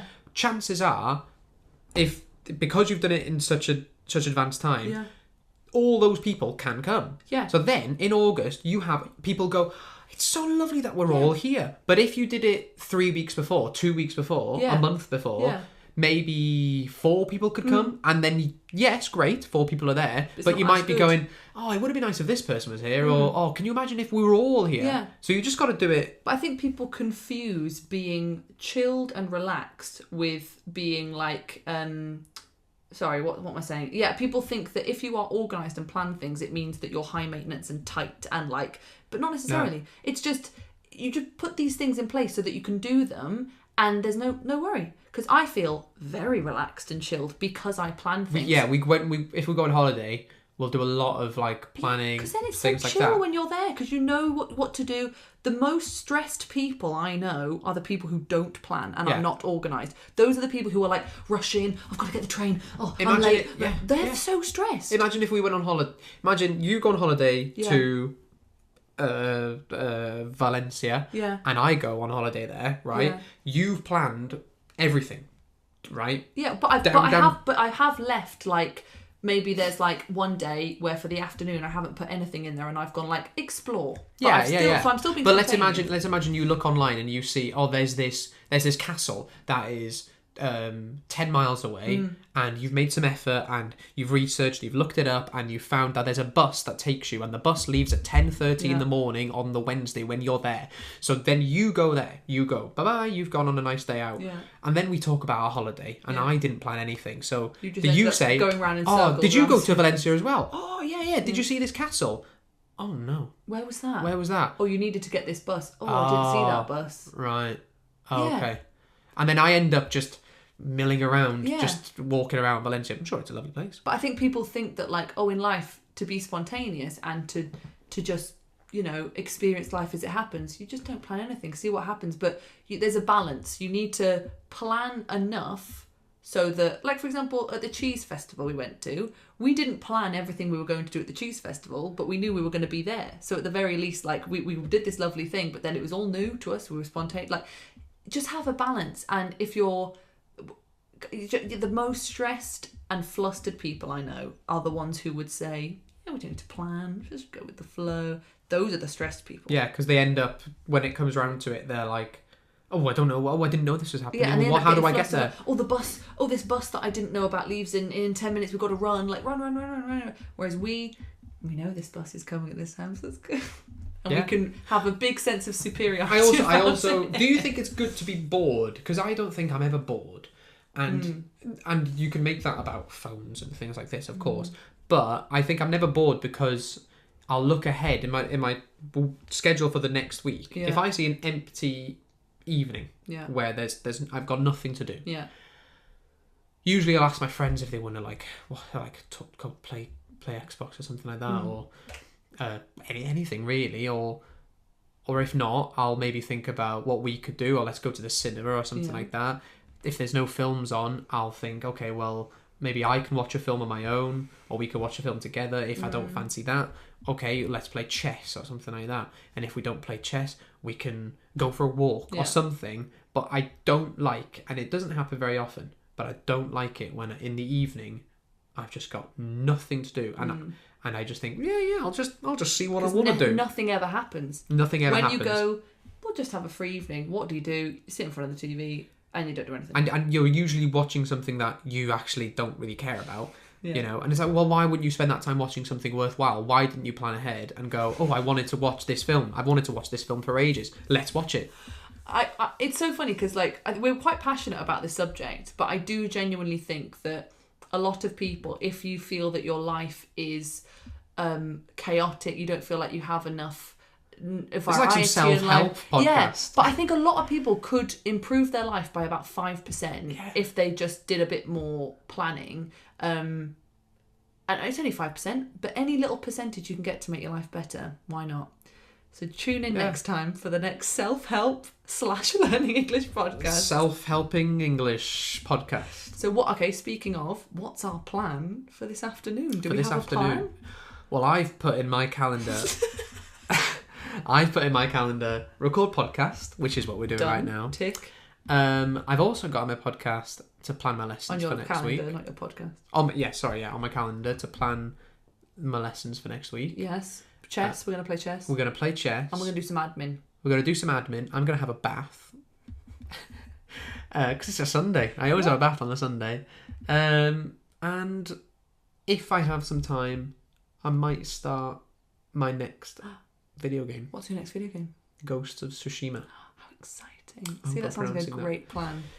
Well... What are you going to do? I was going to shake your hand then. What am I going to do? I'll leave my hand there. I'm going to do everything we just said, apart from instead of a bath and game, I'm going to do some yoga, I think. Fantastic. There you go. Awesome. Pleasure as always. Thank you very much. I'll see you in about 5 minutes. I'll see you right now.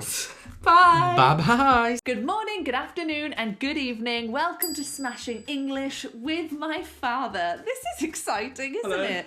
So this is my dad, David, and we are going to have a discussion. And it's, again, if you've watched these before, this is going to be a completely normal natural conversation, isn't it, Dad? Well, I have no idea what's going on, to be honest. So I've just brought him in and I'm hoping for the best.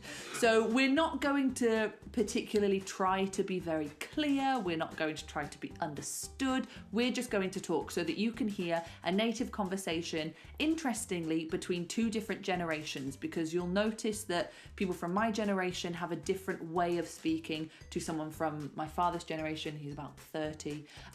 So it's slightly different. So it'll be useful for you to hear those different ways of speaking in a conversation together. And if we say anything that might be a new word, a new phrase, it will come up somewhere around here, so you can hopefully learn some new vocabulary as well. See you at the end. Bye. Hi, Dad. hello, Laura. This is exciting, isn't It it? is exciting. I'm looking Thanks for forward to joining it. us. Not at all. So how's your day been? What have you been up to so far? It's been a quiet day Has so it? far. Yeah, not You're been up retired to. now, aren't you? So you've got loads of time. I am. I should say right at the beginning of this conversation, Yeah. I do have a frog in my throat. I'm right. So Ribbit. that means I'm going to have to cough every now and then. Did you have 'cause COVID? I've had COVID, but not recently. When did you have COVID? Last November, and it was awful. Wasn't it? It was dreadful. What was the worst thing? I think just the exhaustion, the fatigue, you know, the feeling like I've got no energy Yeah, it's whatsoever. rotten, isn't it? Yeah, terrible. I had it. I'm convinced I had it twice, because they said about the Omicron one. They said that one of the biggest symptoms with that was lower back pain. And me and Bez, we had, for some random reason, both of our backs for like a week were in so much pain. We were like old people. We were like, oh, backs. We didn't Really? know why. Right. And then we saw like on the news, oh, people with Omicron are saying that they've had loads of bad back symptoms. So I think we had it twice, and I think that was our second time. Did you test?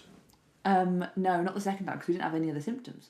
We were fine. We just had bad Oh, backs. right. So you didn't realise until afterwards that you might have had. Yeah. But we okay. weirdly had the same bad back for a week at the same time, so we're convinced we had it then. Yeah, it's horrible. It really is That's horrible. horrible. So the fatigue, the sore throat, that was terrible. Terrible. The headaches. I You just were couldn't- both really poorly. You and Both Sue, your Sue wife, and I, were really yeah. poorly. We couldn't even walk the dogs. It was that bad. Poor dogs. Poor dogs. We just said that like the COVID's the worst thing that's happened to us. But you know, we live across the road from a field, so we just open the front door and let them go. Oh, you know. nice. Hope that they don't run off. They've changed the gate on that field now. Why? I don't know why, but I think it was one of those gates where it swings backwards and forwards in a frame, Yeah. and that means that people of a certain size struggle to get round it with their dogs. I mean, Did they fortunately, change it for you? well, thank you very much. Thank you, Laura. No, you. But they have changed it. But what was really funny the other day was we opened the front door and we let Jack and Finn just run, and they can normally go under the old gate. Oh, they couldn't. And now there's a swing gate that's on a kind of a mechanism that swings it back, Yeah. you know, so the gate's never left open. Oh. And the dogs got to the gate and they couldn't get through. Oh. It was hilarious. I was kind of looking back saying, what's going on? Jack tried to get under it, but he got stuck because he can't actually get under it. Anyway, frog in the throat. Sorry Okay, about that's that. fine. But, That's fine. So how are you hopefully- spending your retirement now? Because when did you retire? I retired at the end of October. I know I don't look old enough. No, you don't look a day over 30. Thank How you. could you be my dad? You're Everyone's such thinking a in the great comments. liar. So Actor. what's been your main thing you've been doing in retirement then? I can answer this for you. Band. Yeah. I've, as you know, I'm very into brass bands. What's a brass band? If you were going to describe it to somebody who don't A know. brass band is a group of 20, usually 25, 26 brass players. Cornet players, tenor horn players, euphonium, trombone, tubas, and 3 or 4 percussionists. Right. And in the UK, brass bands certainly have been very popular and still are at certain times of year in particular, like Christmas. Yeah, Christmas. A brass band at Christmas is a very, I'd say, UK specific kind of feel. Although I did go to Paris in December and I saw a Salvation Army brass band caroling in Paris. So I think Right. it must be in other places as well, but it definitely feels like a very Victorian UK kind of thing, doesn't it? Yeah, I think it is. And to some extent, it's a kind of a declining movement. But those of us that are really passionate about it Yeah. want to really revive it and make sure that kids are taught from a very early age. Yeah. Because it tends not to happen in schools now. Back in the day, children were taught how to play brass instruments. Yes. And they were caned as well, but we don't do that anymore. Well, I mean, yes, I was caned once. Well, you Yeah, I've not told did you you that do? story. What did you do? Playing your was- instrument too loud. No, I was running in the corridor. That's what you got caned. They were think I caning was- for everything I back was then. 8, I think, 8 or 9. And I went. I had to go and see the headmaster. And the thing was, the headmaster was a friend of my mum and dad's. Oh, right. And he still caned me. I thought I was going to get a soft option, right? But How rude. I know. I feel like they were caning for everything, just any excuse. Terrible. I think he enjoyed it as well, which is I should say not as well, ideal. I should say this is very exciting to have you on this YouTube channel because you were my first sort of like insight into video making and film editing because you Right. and my brother used to film brass bands. You just like your whole did. life is a brass band focused kind of area, and you would go to different competitions and you would film the brass bands and then live edit the video that was coming up on the big screens. That's right. And then edit them into DVDs. Is that did kind all of of what that. you did? So brass bands are in my blood. Mm-hmm. I think when I was 6, someone put a cornet in my hand right, and said, right, you're going to play that. And Yeah. I had it for about 3 weeks and no one told me what to do with it. Mm. So I was kind of just messing around and pulling the valves out and pulling the slides out and trying to make a noise on it. And then someone took pity on me, I think because my mum was fed up with the sounds I was making in the bedroom. Mm-hmm. So I got a teacher. Yeah. Don't laugh. Don't It's laugh. funny. Anyway, it's a real passion for Yeah. me. So I learned to play. My instrument is the euphonium, Yeah. which is it's about this big, Yeah. about that big. And in effect, it's a baby tuba. Right.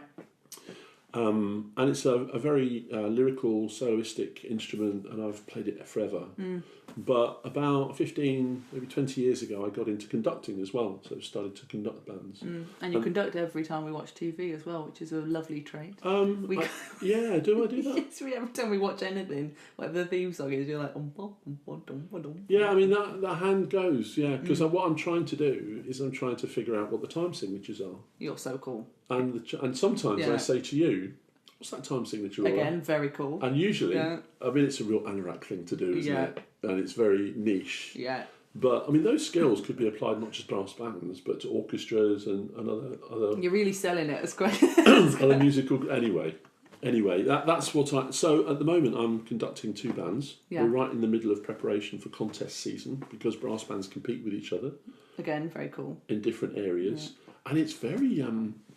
competition's very fierce. I'm picturing it like West Side Story, you know, when the two come up and they're like having a tussle. That's what I picture the band It's not like. quite like that, because as soon as we've competed, then everyone ends up in the bar anyway, right? And we're all friends. What happens in the band stays in the band. Yeah, I mean, the analogy I would, the analogy I would use is, it's like football. You know, you have your different leagues of standard of brass bands. You have your championship, and you have your first section through to your fourth section. You have some bands that just like to do, you know, community work. You know, garden fetes, supporting the local community, and they don't contest at all, which I think is quite lovely in its own way. But you love brands so much that you even filmed them, which is where I saw you. So my earliest memories of you and Alex, my brother, were like you with massive, huge cameras, like going off to random places in the UK and sometimes abroad as well. Like you'd go random places filming things, and then you would have these big. I remember once actually Alex, because he got quite into filming and editing and everything. One time he went, Laura, because he was typical big brother, and he'd be like, Laura, come here. And it would either be he'd have done something interesting with video or audio. One time he made me and my other brother Tom. He made us sit in his office chair. He turned all the lights off. He put headphones on our ears, turned it pitch black, and played the most distressing like audio compilation of scary noises just to scare us. And it would be like. Like just really scary noises just to scare us. How old were you? Oh, about 7. And then the other time he went, Laura, come to the garage, and he'd put a green screen. No, didn't he paint one of the walls green or did he have a green screen? It wasn't green. I think it might have been blue. But yeah, he did do something so he could do his filming. A blue or green screen in the garage, and he went, just stand there and do something funny. That's right. And then he showed me the thing, and it was me at like a football stadium or something. Yeah. And that's now what I do all the time with my videos with a green screen. I've always had an interest in that. Brass bands aside, I've always had an interest in technology. So I'm an engineer by original trade. And anything that is, you know, wires and resistors and transistors and printed circuit boards just fascinated me. So I got into this. It's many years ago now. But a good friend of mine is very, very well connected with the brass band movement, and he sells all sorts of brass band merchandise, CDs, very DVDs. If anyone's looking to buy some breast band merch. I know a man. I know a man that can. Oh, God. Anyway, he said to me one day, why don't you come along to this contest and why don't you bring a couple of video cameras and just, shoot some sequences that we can use for promotional material. So I did that and it just grew and it grew and it grew and it grew to the point where there was one occasion where my little company was filming at the Albert Hall, a live concert, brass band concert. Royal Albert Hall, as it's called. Royal Albert Hall in London. And we had 6 cameramen who were generally people that we knew, that were players in brass bands. Like my cousin and stuff. Yeah, that kind of stuff. One of the cameramen went sick on the day. Oh, no. So your mum and your brother were travelling down, because we were there early in the day to get everything set up. But they were travelling separately, and I called Alex, who was 12. He did it when he was 12. And I said, look, Alex. This is child labour. I know. He did get paid for it. I bet he did. So I phoned him and said, look, I'm down a cameraman. Can you do it? Would you be happy to do it? I bet he said yes. He said, yeah. We have a motto in our family. I knew you were about to say it. Our motto in our family is, how hard can it be? And I think that's carried us through a lot. And I can imagine Alex going, how hard can it be? How hard can it be? What do I do? I said, well, you point a camera, you focus it, you listen to instructions, which I know you won't be very good at. Yeah. But you have to listen to instructions. You'll have a headset on. And he was like, oh, yeah, great. I mean, 12-year-olds these days tend to not get too excited or overawed about anything. Do they? Really? Sweet treat, yeah. But well, my 3 didn't. Right? Oh yeah, it's cool. Yeah, whatever. How hard can it be? So he said, yeah, I'll do that, no problem. So 12 years of age. Fair play And to not him, only was he recording for the DVD product that we were going to produce, but his camera was up on the big screen at the Royal Albert Hall as well. Now I don't know what the capacity is of the Royal Albert Hall. I think it's something like 4,500, and this was a big event. I mean, only brass band people were there. People that are really kind of aficionados and people that are really interested in the movement. But nevertheless, it's 4,500 people there. Yeah. So if he juddered the camera, like tripped, sneezed. Imagine sneezing. What, we had a cameraman that fainted once. No. Yeah. While he was filming it. Yeah, he was up. Did the shot go like that? Yeah, it did. Fortunately, it wasn't live. It's because you were making them do child labour. I bet it was like an 8-year-old who hadn't eaten. What we tried to do was because obviously post-production is a time-consuming exercise. Yeah. So you would have a video controller and say 6 camera guys, headset on, and you would be reading the score, which is basically the manuscript of the music. So you would know where the next soloist was going to appear. Yeah. And then you would issue an instruction that says, camera 4, flugelhorn. Yeah, so you've got to know your brass if you're doing it. So you've got to know your way around a brass band. Because if you don't know what a flugelhorn is, you'd be... And you see that on television all the time. You see... I mean, not every production, because many producers are very musically savvy, but some of the budget productions, you've got maybe a soloist over here, let's say a trombone soloist, but the camera is focusing on the cornets who are resting, and that's awful. I mean, it's not a good experience. Yeah. You want to see the guys doing the fun stuff. If you want to see the action. Yeah. Now, interesting, you've said the word brass a lot. Now, that's interesting, because you don't say brass, do you? No, I say brass. You say brass and I say brass. But you're my dad, so there should be some kind of connection there. So where's this accent from? Well, what would you say that your accent is? Where's it come from? It's very hybrid. I was born in Scotland, but I didn't stay there for very long. Yeah, I don't think you can hear like any Scottish when you speak. No. No, not unless you do that. unless I put it on. But my mum and dad, my dad's job meant that he was travelling around the country a lot. We were like moving to different homes every 2 or 3 years, just as a product of his job. So I just tagged along. Yeah, of course, you had not much choice at that age. Not much choice. I lived in Yorkshire. I lived in Cumbria. I lived in the northeast of England. I lived in Birmingham. Yeah, no, great. That's where I came in. That's where you came in. No, you were in Birmingham a bit before you came back to Birmingham, weren't you? So I studied in Birmingham. That's right. And then you came back to Birmingham in 1997-ish. Yeah, because that's when I was born. Spot on. Yeah. Because you spent a lot of time in London before that. You were a bump when Yes. we moved to Birmingham. So I'm the only Brummie But you... in the family. It's just me. So you were. I think your accent is mostly what's the word? Altered by London. I can hear more London. Certainly affected and influenced by. Those are the words. Thank you. Yeah. That's what I wanted. So I spent 20 years in London from the age of 18 upwards. And I think that's when your kind of main habits form, when you go to work, when you mix, you socialise, and you listen to how other people are talking. And that influences, I mean, if I go to Scotland, if I'm there for a week, I'm talking like my cousins. Because I'm so... End up like Billy Connolly by the end. Yeah, I'm so susceptible to accent. Really? Yeah, I mean, not everyone is. My mum was Scottish. She lived... Oh, very Scottish.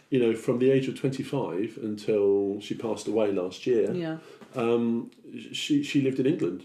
She lived in the south of England, London predominantly. I loved what she said because my nana, she talked like this, didn't she? So she was very Scottish. So she definitely kept her Scottish accent. And then you'd ask her, you'd say, "Oh, Nanny, you've never got rid of your Scottish accent," and she'd always go, "Well, I've never found a better one." She would always. That's what she'd say. But my point is that we were all travelling around. We were kind of itinerant in many respects. We were all travelling around. My accent was shaped by whoever I was going to school with. Yeah. So I had a broad northeast accent. Did you really? At one stage, yeah. Oh, there's a tape Why somewhere. are you, man? There's a tape somewhere of, I think I was 7.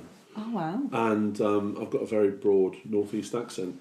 That's interesting. And then, as I said, Mum spent quite a long period of time in London as well. Yeah. She never ever lost that. Exactly. It was she that never Scottish lost. lady. Yeah. Never changed. Yeah. I remember Mum once told me a story about how, because obviously you moved to Birmingham, well, the Black Country, but Birmingham for more international people, the Black Country, and I was only little, and I am guessing I've seen videos when I first started speaking, I spoke a lot more like the both of you, because you were my only influences, and obviously Alex and Tom, my brothers, they speak with quite a like a estuary London accent. But then Mum said that one day I came back from school and I was going, "Mum, where are my shoes?" like that, and she was like, "Oh, okay." You went to school. You were. I mean, I think there's a kind of a social acceptance thing going on as well, because if you go, so Alex, for example, my brother was born in London. Your brother was born in London at the age of 8, I think it was. He went to Birmingham. So he went 10. to... Huh? 10. Was it 10? Yeah, because he's 10 years older than me. Okay, 10. Good. Not yet. Well done. You're welcome. Nice mental arithmetic there. What was the point I was going to say? You went to Birmingham at 10 years old. So he went to school with a London accent. Yeah. And... he'd be teased, Yeah. wouldn't he? And I'm sure he was Yeah. teased about the fact that he was different. Yeah. People that tend to be different tend to be the ones that are the target for the teasing at school. Do you think that you changed your accent a little bit when you're working in London and trying to be a bit of a bigwig? Do you think you morphed it a bit? Yeah, because you want to conform and you want to be like everybody else. Interesting. And so it is, yeah. So, some people are not susceptible, like my mum. I am very susceptible. Yeah. But I have to be living in a place for quite some time for that to happen. Like in Scotland, because it's my birthplace, and all my family speak that way, I slip into it easily. Yeah. I suspect if I went to live and work in Liverpool, that would be a Ringo harder. Starr. Yeah. That'd be harder. Well, you say this, but you spent a lot of time working in Germany. How's your German? Ein Weissbier bitte. Bless you. Yeah. Eine Tuna bitte. What does that mean? Is that, can I have a beer? It's I'd like a Weissbier, please. Right.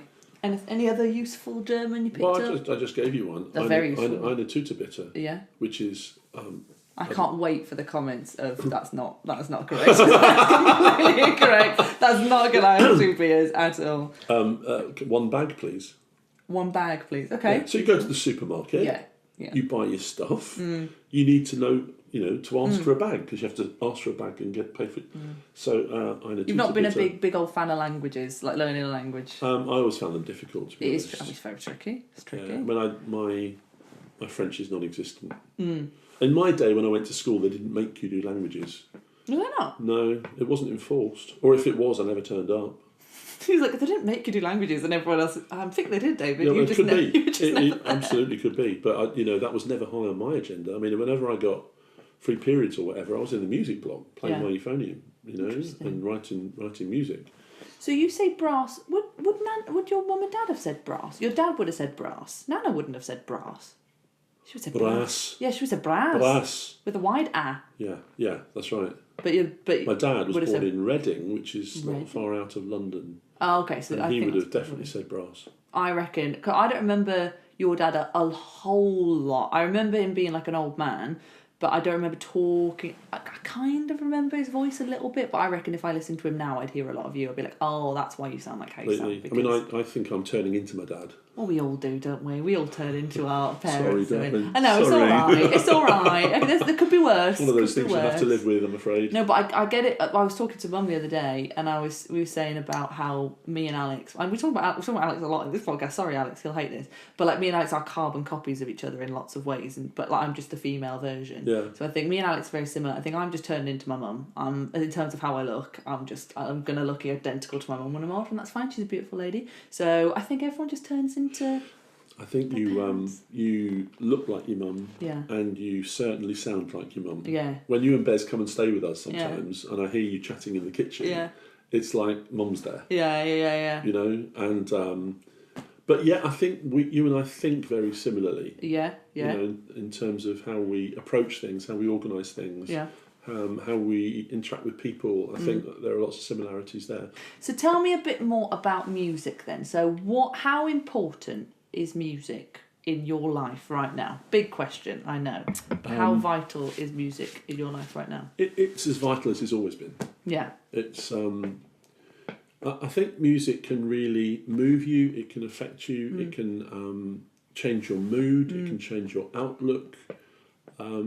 It gets in your blood, and you suddenly one day wake up to realise actually you're just living music. Like you know that I'm not the best navigator in the world. When Yeah, I'm in the I car, got that from you as well. I don't know where I'm going. I've got no interest. Neither do I. No, I mean, there's a little machine there that will tell me to turn left and Yeah. right or go straight on. But our partners hate it, don't they? But you know what? Yeah, they hate it. Yeah. But if I take a wrong turning, Yeah. then it just recalculates.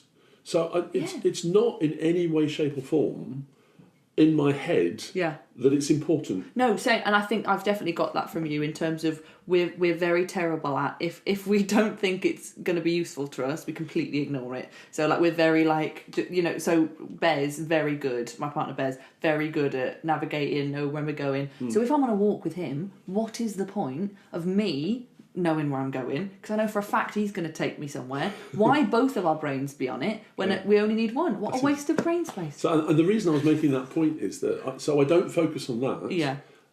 Driving the car is an automatic process that sits in my subconscious somewhere. Yeah. So what am I going to do? Yeah. I'm going to be thinking about my passion. Yeah. So I'm going to be going through music in my head. Didn't you want to at one point be in a military band? I did. Yeah, that was my ambition when I was a kid. You know? Like a playing a.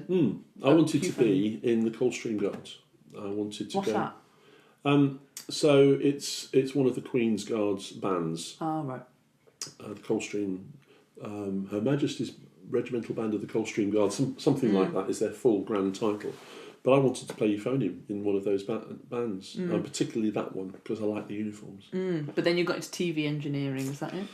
What happened was that my mum said that she was very happy for me to go and be a military musician. Yeah. But she felt I should learn a trade first. It's good to have a trade. It is good. So I didn't go to uni. No. I wasn't academic at all.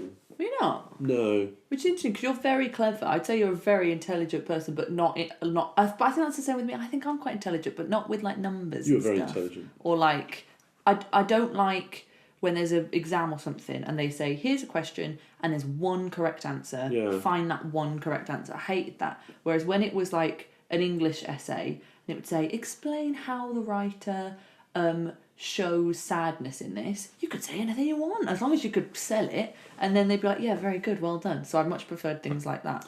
I think you're like me in that if something fires up your imagination, you really go for it. Yeah. If it captures your attention and your interest and Yeah. you become passionate about it, like my passions are music. Yeah. Probably got that impression. I'm also passionate about technology, which Yeah. is probably why I ended up in the technology business. Yeah.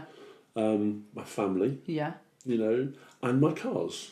Oh yeah, the cars. The cars. You locked me in a car once. I didn't do it No, intentionally. you did. We were driving to church one day on a Sunday, it's and you true. had a new BMW, and as you always did, you always had a BMW, and then you had me in the back seat because you were driving me, and then you went, right, okay, we're at church. Close the door, off we go to church, and it's self-locked, and I was in the car. It was an unusual set of circumstances because it was a new car, and it was a self-locking car, and I hadn't had one of those before. So I was in the back like, he's gone without me. We normally all travelled to church at the same time, didn't we? But on this occasion, it was just you and I, and you were in the child seat in the back. And so I forgot you were there. Yeah. I forgot you. So I got out of the car, walked away, car locked. Yeah. And apparently, you were knocking on the I window was like, saying, excuse me. Dad. So someone else that was going to church, who happened to be a magistrate, came into the church and said, David, are you aware you've locked your daughter in the car? It had to be a magistrate, didn't it? But no, with your cars, I'm very used to the idea now that when I visit you, I've got no idea what car is going to be on the drive. Well, all of that's come to an end now because You're done. Retirement means different habits are really being reined in now. No more fancy cars. Yeah, I mean, we used to change our car in some cases every year. It's shocking. It's really bad. Ridiculous. Do you remember one time you got a new one and it was sat on the drive and you'd just driven it home, and then I went upstairs and I put on Top Gear and Jeremy Clarkson was on Top Gear slating that car. It was a BMW X3. And he was going, this is the worst car I've ever driven from BMW. And he also said, why would you buy an X3 when you've got the X5? You just bought and I just bought the X3 and it sat on the drive. That was really funny. And I remember my whole family, you coming down the stairs to say, put Clarkson on, put it on, and he's berating. And then I met Jeremy Clarkson later on. You did? What a full circle know, moment. absolutely. Isn't that funny? Yes, he's not been... Have you been on telly before? Have I been on TV? Yes. Yeah, a few times. Doing what? Playing my euphonium, mostly. Yeah. I was on the Generation game. What's that? Okay. Is that old game show? It's a game show. Were you on the Generation game? I was on the Generation game. Playing, yeah. So the Generation game, for the benefit of your listeners, is a programme where contestants have to do things. So they have to do things that really only professionals can do. It's really hard, isn't it? It is hard. So the episode. So for example, I'm trying to think of a great example. Let's use the example I was in. Yeah. Okay. So the church that we were in. Yeah. People used to play tambourines. Yes. And not just rattling them around. Like proper routines. Proper routines, very strict, and they were all these routines. Everyone would do the same thing. Yeah. Okay. And there'd be lots of movement, playing tambourines, but it was very strict discipline. Okay, so I went with about 8 girls and about 12 guys to play in the band. Not only guys, there were some girls in the band as well, but there tended not to be any guys playing the timbrels for reasons that are beyond me. It was a dance. It was like a dance group, wasn't it? Group, yeah. So anyway, we went to the studio and they started filming, and then the girls did the timbrel routine, and then they went backstage, and then the people that were the contestants came and they picked up the tambourines, and then they were given some tuition, and then they were filmed doing the same routine. So I was in the band accompanying the timbrel. It's hilarious. Is that because you were in a London-based church, so you went around the London ones? And the studios were in London, yes. Everything's in London. I can't do London. I know you lived there for a long time. It really stresses. Does it not stress you out? You know what they say? If you're tired of London, you're tired of life. I don't like that phrase. I don't like it if you're tired. Because life isn't just like, I don't know, whatever London is. I think London's got its benefits, but I just don't... It stresses me out more than anything. I think every time I go there, I'm just worried about how much it's going to cost. I'm worried about where we're going to park. I'm worried about if the train will be there. I'm worried about how many people are there. I'm worried about if it's safe. I'm just always so worried. And I'm not slating anyone who lives in London. I actually love a lot of parts of London. Yeah. I love all the nice parts of it, and I think it's got lovely, great things to offer. But I get stressed out when people think that it's the only place in the UK that's worth visiting. It's certainly not the only place worth visiting. There's many, many lovely and interesting places in the UK that are worth a visit. I think you've never lived in London. No, I couldn't. And that might be well, you say that, but had you been brought up in London, it would be home. Oh, of course, yeah. For me, I love London, and I love going to London, and I understand all of the concerns that you've got, because any big city represents those kinds of concerns. But the older I've got, the more I prefer something a bit more mellow I'm already there. I'm only 25. I'm like, give me a village, give me a beach, give me like. I just like. I like having.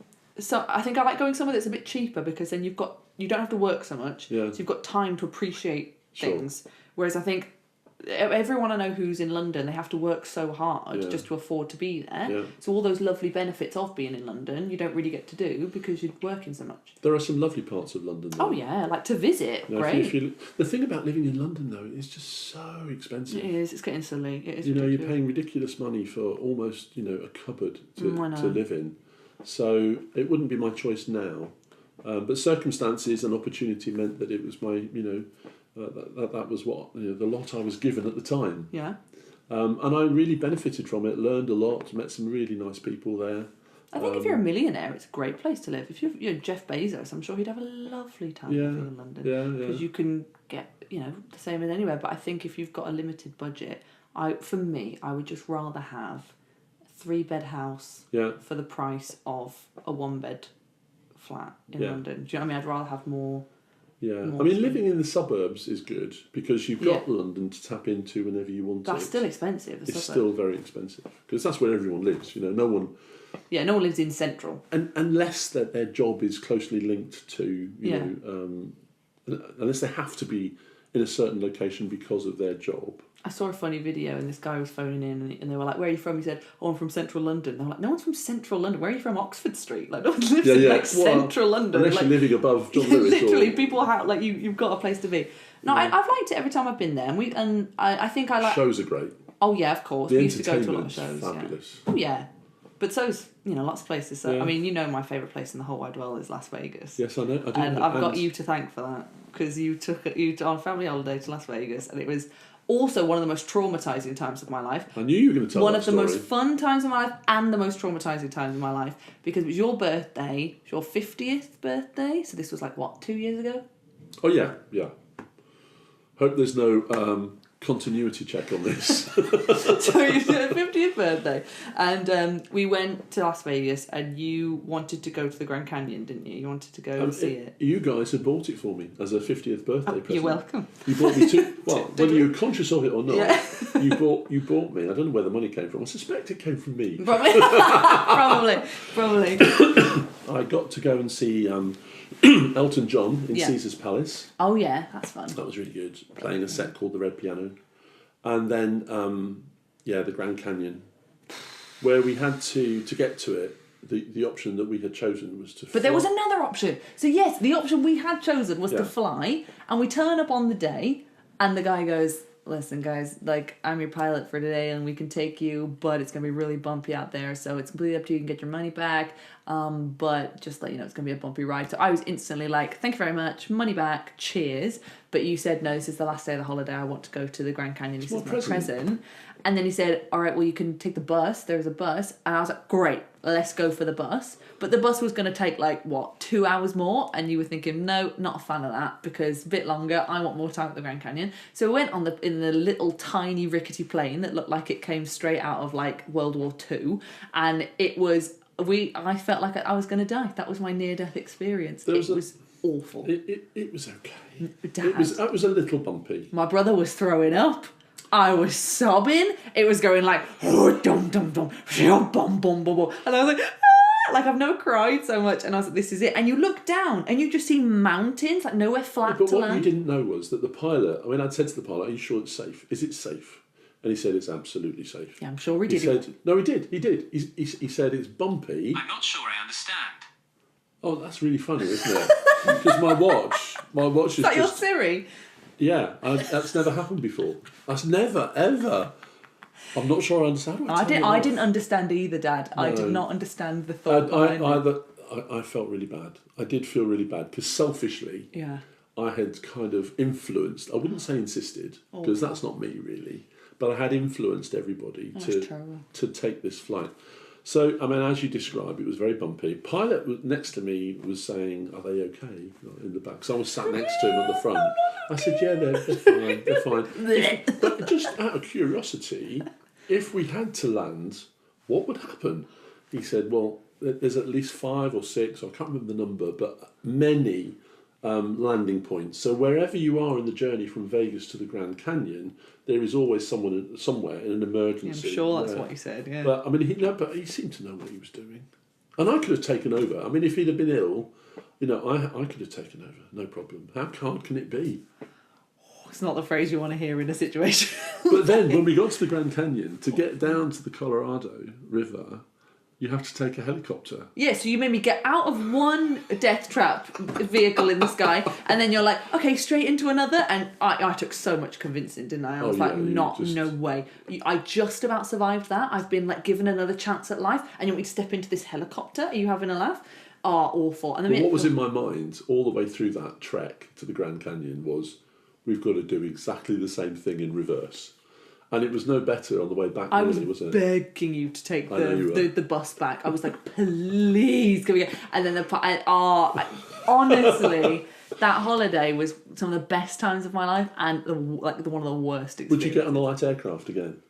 Is that what it was? Just a light aircraft, yeah. It was like an 8-seater. I would have to know that it was going to be like fine. I'd have to have the pilot saying, yeah, smooth conditions, really chill. But since then, you've flown on all sorts of aircraft. I'm getting worse, Are you? Yeah, I used to be all right with flying because we were very fortunate. We used to fly quite a bit, but now because I just did some travelling for work, and I was more nervous than I have been. I don't know why. I think I'm just older and more worried as I get older because I should be better, really, you'd think, because I've done travelling but maybe when I'm a kid I didn't see all the scary videos of people dying in plane crashes, and then when you're older and you hear all that, I've flown all over the place for work over many years, and normally I've had great flights, but I can remember some that were not good. What's the worst flight you've ever been on?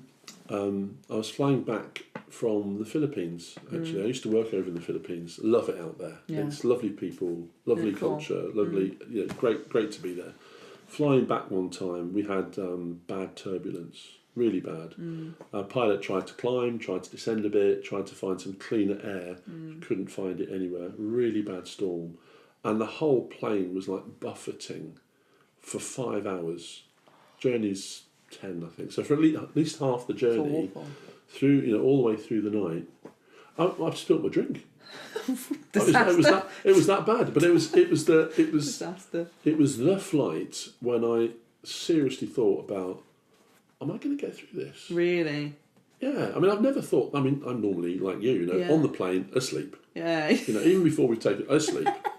But this one, because it was so bad, and people were not screaming exactly, but vocalising their concern about the journey. And because turbulence is like 10, 15, 20 minutes, and then you're over it. But this was over 5 hours. That's awful. And I joke about the drink, but it was so bad. Yeah. And you think, a wing's going to fall off in a minute. But, I mean, as I understand it, the wings are constructed in one piece. Okay, right. So it's not like you bolt a wing onto the side of the plane. Yeah.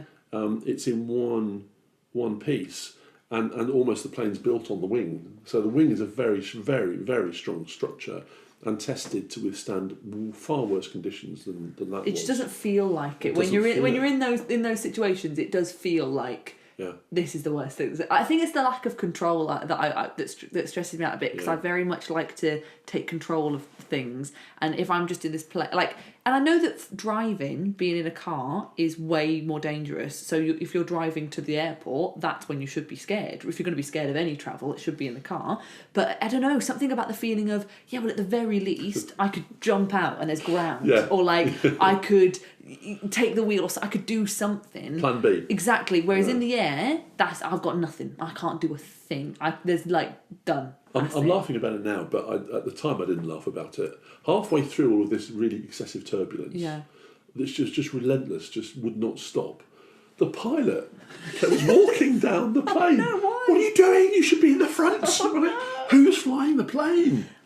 But he was walking through just to calm people, reassure them it's all fine. It's a little bit uncomfortable, but it's all going to be fine. Don't worry about it. We'll get through it.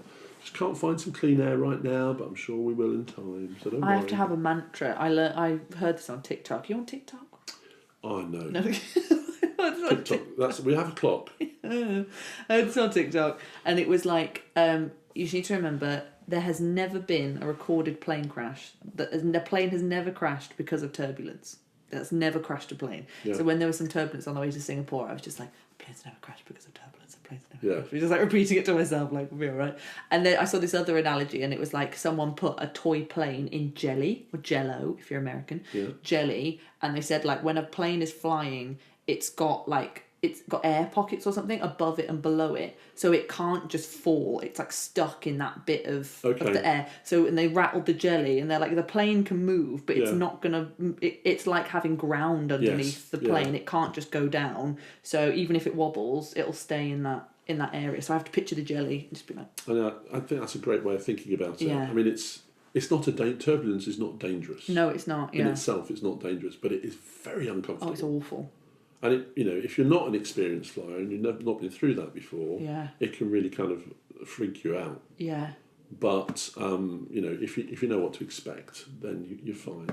I found it well annoying. I'm sure you've never had this, because every time you were flying, it was like probably at the front. I was sat at the back or flying to all my flights, because I had to go to Singapore and the States for work. And both times I was sat at the back. And then by the time they got to me with the food, the option that I wanted was gone both times. Sad, isn't it? How sad's that? So you were like, sad. gnocchi or chicken? I don't want gnocchi, or gnocchi, however you say it. I didn't want that. What's that? It's potato pasta. It's like lumps of potato. Oh, you wanted the chicken? Yeah, of course I did. It was like pesto chicken. That's like my favourite thing ever. And she got down to me and she was like, gnocchi? And I was like, oh, can I have the chicken? And she was like, if there was chicken, I would offer it to you. Like, she was so rude. It's not a fan. I like the experience of flying before you get there. I love the being in the airport bit. I like the, oh yeah, I'm just looking at the shops. Yeah, nice food, blah, blah.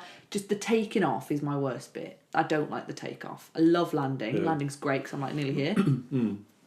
But the takeoff, and if it gets a bit bumpy, that's where I can't do it. And you've learned a lot, haven't you, since you started to fly a bit more? Like, you've learned you can only take one plastic bag. That's so annoying, that rule. It said on the thing, for security, when you go with your liquids, in your hand luggage, you've got to have your liquids. It says, make sure, if you're going to take liquids, make sure they are under 100 millilitres and in a plastic bag. A plastic bag. Does it say one plastic bag per flyer? No, didn't see it anywhere. It just said in a plastic bag. Neither does it say 100 ml in each plastic bag. No, but I didn't do that. A plastic bag. I took 2 plastic bags with 100 millilitres in each. Was it 2? But it was 2. Maybe it was 3. Yeah, I think it was 3. Okay, maybe it was 3. The version of the story I heard was it was 3. If I'd been travelling with 2 other people, there would have been no issue. So what's the problem? Well, you weren't. Yeah, but what's the problem? And it said just make sure they're in a plastic bag. Now, with English, if you say a sentence like that, it doesn't mean one in this context. It means in a plastic bag. Like if I said to you, make sure, so the 3 of you, make sure you all come in a suit. I'm not saying come in one suit. You're not sharing a suit, are you? You're wearing each a suit. But yes, I agree. But it is implied, isn't it? Put your toiletries in a plastic bag. It should say 1. It should say in 1 plastic bag per flyer. So I had to, at Birmingham Airport, this guy went, sorry, you're only allowed 1. And I had expensive products in those bags. And they went, you can go back and check your hand luggage in as hold luggage. But which you've chosen not to do. I chosen not to do because I wanted the ease of getting off the plane when I got there, because I was travelling to Vegas and I wanted to just go to Vegas. I didn't want to wait around for a bag. And it was a long queue at the thing to check the thing in, and I'd have to go and queue again through security, and I just thought, no, I can't do that. So I had to sit there, and it was like Sophie's choice. I had to decide which products I was just going to throw away. Yeah. Oh, it was and all... 100 ml isn't very much, is it, to keep in a plastic bag? So then, as I understand it, you got through security and then you had to go and buy all of those products that you'd thrown away on the other side. Isn't that brutal? So they'll let me go on the plane with those products. Yes. But for some reason, I can't just bring my own. Yeah. Have you heard they're scrapping the 100 millilitre rule? No, I hadn't heard that. They're going to scrap it in 2024 in UK airports because they've got good enough technology now that they can see what the liquid is. Okay. So they don't need it to be 100 millilitres because they can see technology, what that is. You know, the rate of development of technology is just exponential now. It's all Star Trek, isn't it? Well, I mean, I am a Trekkie, as you know, and Live long and prosper. I haven't done that for a while, actually. Oh yeah, it takes a bit of little bit out of lose the practice. muscle memory, No, I'm a Trekkie. and it starts everything. But so, and I know we joke about this, you and I, but so much of technology today, I believe, was influenced by Star Trek. Like, doors. Electronic doors. Star Trek invented doors. No, invented doors that go and everywhere you go, there's doors. Thank you, William Shatner. iPads. I don't think- iPads. They were there on Star Trek. Mobile phones. They were there. Communicators were there on Star Trek. There's just so much richness in Star Trek, and it shaped the world and continues to shape the world. I've never seen a single episode. Have you not? You No. just don't know what you're missing. Well, Have you watched your Columbo DVDs yet? I have started. Have you? Yes, I'm a Columbo fan. And you've got some Columbo DVDs Love for Columbo. Christmas. I love the way he plays the idiot, and he Yeah. disarms everybody because they think, oh, he's never gonna find out that I committed the murder. Yeah. He's not gonna. How's he gonna know? And then I think it's every episode. There's about 70 odd. Every episode you see the murder committed. Yeah. So the viewer knows how it was done. Yeah. Okay. And then you see the murderer cover their tracks. Yeah. And then as the program unfolds, you can see how Columbo sniffs out the clues, how he notices things that no one else notices. And then, towards the end, his kind of demeanour changes. When he's got his man or he's got his woman, then that whole demeanour changes, and then he just plays back. And then they say, yeah, but, that's a great theory, but you can never prove it. So you stay awake for Columbo episodes then, do you? Yeah, there's one episode, yes I do. Because everything else we watch with you, you're like... There's one episode where someone's denying they were in a certain place at a certain time. Mm-hmm. Okay. It's a good motive. Good Well, I wasn't there, and I've got an alibi. Yeah. Right. Columbo knew that person was there and had committed the murder, and Columbo knew they'd taken their car, and Columbo knew that outside the house where the murder was committed, there were parking meters, and he knew exactly which parking meter the murderer had put their coin in order to pay for their parking, so they could go and commit the murder. So what did he do? He brought the meter into the station. Classic Columbo. Okay, and they took all the coins out, Yeah. and they fingerprint tested all the coins, and then found a match between the coin that the murderer put in the meter Yeah. and the person, the murderer. So, genius. Amazing. So then the murderer was confronted with this. Yeah. Right. Actually, he hadn't done, as I remember it, he hadn't done any of that. It was all a ruse. It was all a scam to convince the murderer that he knew. had the proof. So then that led to a confession. I think we can add to your list. Your passions are brass banding, music, technology, and Columbo. And Star Trek. Well, that's a very well-rounded person. I think that's all. No, they're good passions. So you know what, Laura? I'm going to have no problems in retirement finding something to do. You can have a great time. It's already wonderful. Well, let me finish off with one of our random questions then, because on our Instagram we have some questions that we ask to people so that they can practice their English and think of a good answer. So I'll give you one of the questions that we've put on our Instagram. Okay. How would you escape prison? What would be your strategy? So you've been falsely imprisoned. You didn't do anything wrong. Don't worry. You're falsely imprisoned. You need to get out. What would be your first step? I wouldn't try to escape from prison. Right. I would wait until I had to go to court. Right. Because prisons are designed to keep people there. I mean, they have bars, they have gates. It's their main purpose. It's their purpose. Yeah. Raison d'etre. Yeah. Keep people in prison. Yeah. So I wouldn't try that. But where I think the system is weaker is the whole transit process from prison to the courtroom. Right. So I would try and escape prison from the courtroom, not from the prison. Okay. And what would you use, brute strength, or would you? No. I think what I would do is I would, presumably people will be visiting me in prison, so I would need accomplices. Yeah. And I would need help. Yeah. So I would arrange, based on my court date, for there to be some kind of disruption. Right. In the courtroom. Oh, okay. Okay, yeah. so I don't know, a punch up outside the courtroom. Punch up. Okay, I'll take that. I can do a punch up for you. Punch up, yeah. You could do that. So Yeah. take all your mates, Laura. Yeah. Outside the courtroom. All my mates that are actors, we're really big on punching people up. Well, I mean, yeah. Very intimidating. Some kind of diversion. Yeah. Okay. Yeah. And then, in addition to organising the diversion, I would organise my escape route. So I would need, perhaps wherever the court was, I would need to be able to dive into a shop, say, or dive into a church, or dive into somewhere where there would have been a change of clothes. Okay, I would need a change of clothes. Like a woman or something. Well, if necessary. So I would wait until I was in the dock. Yeah. Okay. Commotion outside. I would, because I'm a fairly big guy. You know, I could knock people over, and I could I mean, this assumes I'd done something which would put me in prison, right? And so, anyway, I would run. And I would run, I would escape the courtroom, I'd run down the street, I'd go into the church, I'd go into the shop, I'd change my clothes. All the fuss would be on the courtroom because of the diversion, the punch-up, whatever's happened, an explosion even, okay? And then I would get off scot-free. I'd get off scot-free because of the planning I'd done in advance. I was expecting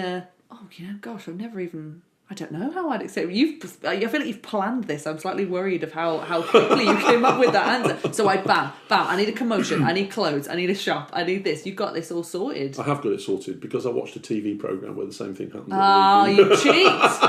You cheat. I watched a film with Jim Carrey, because I love Jim Carrey, so of course I watched it. And it was, he escaped from prison, and he did it he faked his own death. So he managed to get himself so thin, by not eating and stuff. Yeah. And then he smuggled in some kind of drug that stops your heart rate, and he made them think he was dead. And then when they put him in the morgue, he got out. Then it's too much like hard work. That I mean, first I'd have to cut down my eating. Boring. Right? Yeah. I mean, why do you want to do that? Why would anyone? Shawshank Redemption. Never seen that. You should. I know. Watch yeah, Bez keeps saying I need to watch it. It's a wonderful, wonderful film, and I'm not going to give the plot away, but that guy has to take 20 years to manage his escape, whereas I could do it probably in about 3 months. True. A lot of planning, though. You do have to do a lot of planning. Just need a couple of rogue accomplices that are going to be prepared to visit you to do the planning. Number one. Yeah. Well, I mean, actually, no. I think you wouldn't be very good at this. I don't think. Or maybe you would. How hard can it be? I could do whatever. I actually have a recurring nightmare that I'm in prison for something I haven't done. Yeah. So dream analysts, I'm sure, would be able to really pick that one apart, because I have a dream, and in my dream I'm always concerned about the most simple things but I've got 8 GCSE exams to do. I can't be in prison. I've got this to do. That's all you need to worry about. Exactly, but that's one of my recurring dreams. Well, thank you so much for joining us. I can honestly say it's been a real pleasure. It's been lovely. I've really. When was the last time you and I sat and just shot the breeze for an hour? Oh, I don't know. Definitely not with a camera filming it for a long time. I haven't been conscious of the camera at all, though. Great, you're a natural. You can come back. And so are you. Take care. See you next time. Bez, have you recovered from the other day? I'm not over it. No, I'm not over it. We had it was horrible. We had a very strange and traumatic experience in the house the other day, and it's still in my head. I'm still thinking I think it about might be life-changing. Is that over-exaggerated? It might be a bit over-exaggerated. I do feel like it's probably the scariest thing that's ever happened in my house. Which is lucky. Which is very lucky. But we're only 26, so I'm sure we might have robberies in the future. We might have, terrible things. So far, this is the scariest thing that happened in the house. So we had some... And this is pathetic. This is not... Well, it was scary to us. We had some intruders. Intruders in the house. So let's set the scene. So I was having my breakfast, right? I had dinosaur-shaped cereal, because I'm an adult. And I finished my cereal and I said, oh... lover of mine, I'm going to go to the shower now. And I went upstairs. I think you're going to the toilet. Probably. And I went upstairs and I opened the bathroom door, and then I felt what I thought was like a huge moth. I thought it was a moth. So I didn't flinch, because I'm not scared of moths. You were really scared of moths. I'm scared of, just to set the scene, I'm scared of flappy things. moths, butterflies, birds, bats. Yeah. Uncontrollable Like, movement. yeah, the idea that something could flap in your Yeah. face. So I opened the bathroom door and a huge moth flew right past my face and it like skimmed. I literally felt the wing on my ear. Like it went so Horrible, quick. horrible. And I didn't say anything because I thought, oh, it's just a huge moth. And then I looked, and right opposite the bathroom is my office. So it's down the corridor. And it flew right through to the office, and it went doof on the window. Yeah, it did like a thud. And Bang. I heard a huge thud on the window, and I thought, that moth is huge, because that was such a significant thud. And in my head, I was like, oh, I'm going to have to, like, get this dead moth. Like a moth had, like, flown into your window. And hit the window, and I thought, it's going to be a dead moth. I look into the office, down the corridor, and I see what had flown into the window was a bird, right? A bird. And it had landed on my keyboard and was kind of twitching like this. And I thought, oh, and my brain just went into freeze. Because you're scared of dead animals. I'm terrified of dead animals, and I just don't like the idea of holding an animal. So my brain went, oh my goodness, oh my goodness. And then I just screamed, and it was kind of like getting itself back together. It wasn't dead. I don't think you screamed. I think you just went, I heard you say... I went, oh my God! Oh no, my God! Oh my God! Ah! Like that. I wasn't really saying anything. And it was alive, and it was kind of like brushing itself off. And I went, there's a bird! There's a bird! There's a bird! Like that. And it was so alien to see this bird in my office. Yeah. And my whole brain was just racing with like, what are you going to do? Like, they're so hard to get out of the house. Like, how are you supposed to get them out? Are they hard? Is that an infamous thing? Well, I think they're hard because they just go where they want, and they're so hard to catch, and it's... Ooh. I remember my friend... don't want to damage my the friend wing. had a budgie. Yeah. And it was in a cage. Yeah. But then somehow the budgie got out once. I remember It's a being nightmare it being sort of in. thing. I was like maybe 8 years old, and it was flying around the living room. It was scary, but it wasn't as scary as this. Because it continues. So I run downstairs. You are awful with flappy. This is your worst nightmare, probably, because you hate flappy things, you hate birds, and the idea of one being in the house. Worst nightmare. Disgusting. So I come downstairs to you with fear in your eyes, and I'm just like, there's a bird, there's a bird, there's a bird, there's a bird. And you're like, what? And we literally looked at each other in hysterics, like, what do we do? What do we do? I think we said that like 700 times. We were stuck, yeah. We're like, Because what do you do? What do you do? And obviously, all the adults and the people who aren't children like us are listening to this right now and saying, you just go in there, you open the window, and you get like a tea towel, and you just sort of guide it out. And that's what would be the logical thing, but I could not bring myself to go upstairs. So then we were downstairs for about 10 minutes. Just kind of planning. And we kept hearing our it. students, we both had lessons coming up in 10, 15 minutes. Yeah. So we cancelled with our students, but for a ridiculous reason. Very apologetic, of course. And then we landed on the idea of you going up. Well, obviously, because you would just... I would Yeah, because but you're that's scared fair. of dead animals. So the equivalent would be if I asked you, if I asked you, can you go and pick up this dead mouse or something? Yeah, no, 100%. So of course. But so we kept the worst insert picture of Laura here. No, that's not yet. Oh yeah, it might. Yes, hold it on, is. Yes, hold it on, is. Hold on. I need to add more context. We kept hearing it repeatedly whack itself against the window, and we were like, it's going to kill itself. Oh, so you kept putting it in my head going, it's going to die, it's going to die. That was stressing me out because I was like, well, we're on I can't take my time here, I've got to go now. It's like time sensitive. One of my worries was that it was going to die, but it wouldn't die cleanly. So it would die. It would die and just be flapping around, kind of in pain. Horrible. So Horrible. we were on a time limit. There was like a ticking clock here. Because it was only, I'll insert a picture of what kind of bird it was, which makes us look ridiculous, because it's tiny. It was about the size, it's about the height of this mug. It wasn't like a huge pigeon or like an eagle, but it was scary. So I then decided, okay. I was like psyching myself up, and I said, I can do it, but I don't want it to touch my skin. So I tried to cover my skin as much as possible. So I, like this, put my hood up, face mask on, gardening gloves, and I got I started with a pillow, but then I got a tray, like a food tray, to be a shield. So I walked up the stairs with it covering me like this, because I thought if it flaps, it won't go into my face. Yeah. And then I turned the corner. It gets worse, guys. I turned the corner to the office. There were two. 2 birds. 2 birds. And I just went, there's 2! What are the chances? What are the chances? Because I would say it's a lot. I would say it's a 1 in a million that one person will have a bird in their house in their life. I don't think it's as rare as you think, but it is extremely rare to have two. Two at the Two's same mental. time. And especially because the window they flew in from was only open about that big. Yeah. Like it was about 7 centimetres, 6 centimetres. Yeah, maybe that. It wasn't big at all. So, but two birds had to have squeezed themselves into... Sorry, just checking the time, I'm so bored. Had to squeeze themselves into the window. So the fact that two... My theory is one of them got in and was stressed out and started chirping, and its lady friend or its boyfriend decided to come in and help it.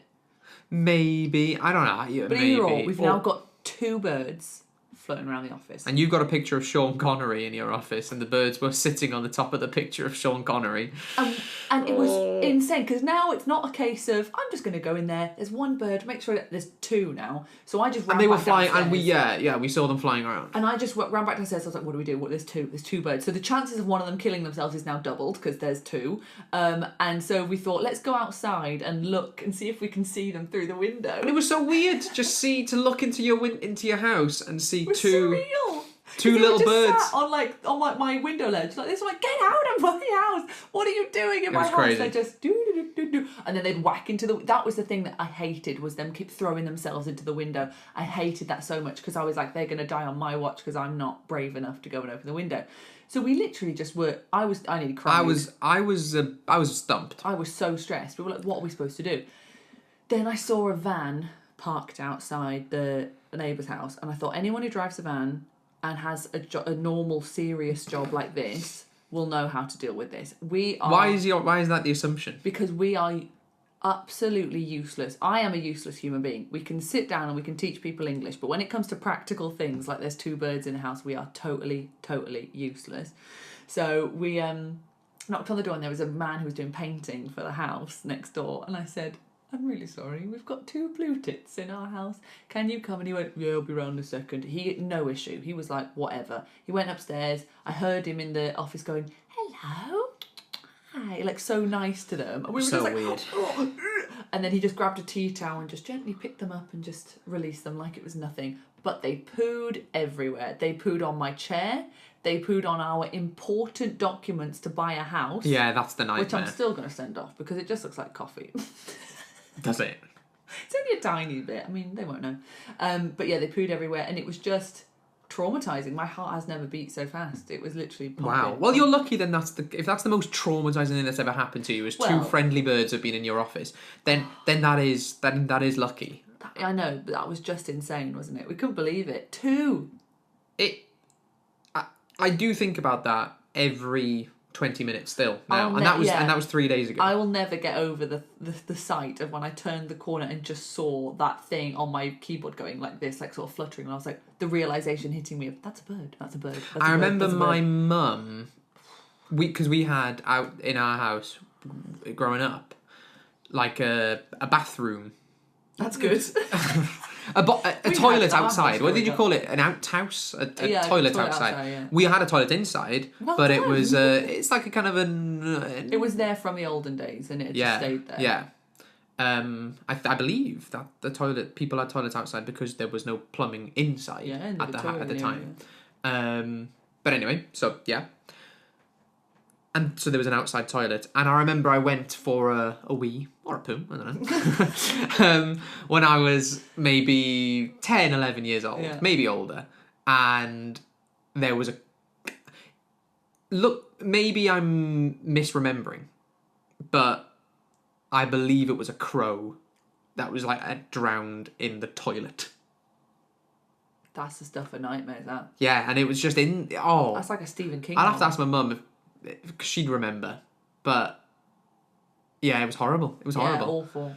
But that would be a you job though. If there's anything dead, it's a you job. I'm not touching it. But it just happened to be that this job was a job that you could never do because you're terrified, and a job that I just wasn't brave enough to do. It's not like I'm scared of birds. I think I'm more scared of birds now. I genuinely think that will be an experience that will... Like now, if you're outside and there was a bird, would you be a little bit more... a little bit more... Because it will just remind me, we're terrified of opening that window now. I've only opened it like a slither. Yeah, which is weird. Because there's no way I want that bird coming in. So you're scared of dead animals. So and you're scared of stepping on a dead animal. If you're walking and then you hear Yeah, that would be squelch. that would traumatize. I'd faint, I think. Yeah, I think I would faint if I was stuck in that room with those birds. So have you? That's such a funny sight, by the way. Imagine you going in there to face your fears, and then 2 birds flying around, and you're just. It's like Looney Tunes with like the 2 birds flying around your head. And it's like, what's happened here? There were 2 tiny little blue tits in the. They're outside. I can see birds outside the window now. Horrible things. No, they're lovely things. We need They're them. lovely when they're in the place they belong. I think it's just it was the contrast of you shouldn't be in here and that just the chaos of it, and they were causing chaos by flapping around. That I didn't like because it was horrible. just chaotic. I felt a bit sick afterwards. So have you ever stepped on a dead animal? So where does that fear come from? No, I think I nearly have. I do remember walking home from school and there being something, and I nearly did. And I remember thinking that would be awful if that happened. So I'm okay looking at pictures of dead animals. Not that I do regularly. It's not like a hobby. But if I think there's a fear that I could step on them, I would. It's a little bit more of a thing for me now. Now that you've mentioned it, I understand. Oh gosh, yeah, that really wouldn't. That would not be nice. Yeah. But yeah. But it's so funny because I've been telling all my students about this bird fiasco, Birdgate as I'll call it, and all of them, like these 7-year-old kids. Sorry, am I squeaking? No, I'm just worried about this cable. Your arms on the cable. Yeah, I'll be all right. If it's not, I'm sure we'll find out. But all these kids that I teach, I tell them about the bird, and they'll be like these 7-year-old kids going, "That's fine. Why? I wouldn't be scared. Why were you scared?" I was like, "You're talking a big game." Girl, I Really thought big she game. just went, "Oh, don't be silly. Ridiculous. Don't be silly," Ridiculous. she said. Don't All be right. daft. All right, well, okay. Well, I'd love to see it. If you've got 2 birds in your room, I'd love to see you go in there. I'd love to see it. People think that... And then everyone I've told has then said, I think I'd be okay. I think I'd be able to go in there, open the window. But then those people, it's never happened to them. They can walk the walk. Yeah. Oh, no, they can talk the talk, Yeah. but can they walk the walk? And I say to them, oh, have you ever had a bird in your house? They go, no. I'm like, Because I would have said that. If you'd have asked me before on this podcast, if you'd have said, hey, Laura, if a bird flew into the house, what would you do? I would be telling you, I think I could go in and open the window. But when it's there and and I can see them in that room. Yeah, the reality of it. I just couldn't walk in the room. I couldn't bring myself to step through the threshold. It was really stressing me out. That's what did it. Ooh, yeah. Well, today, Laura, I mean, we've spent about half the time talking about that bird, Well, it's but that's worth it. no, absolutely. Experience. We've got some have you ever questions here. Have nice. you ever questions?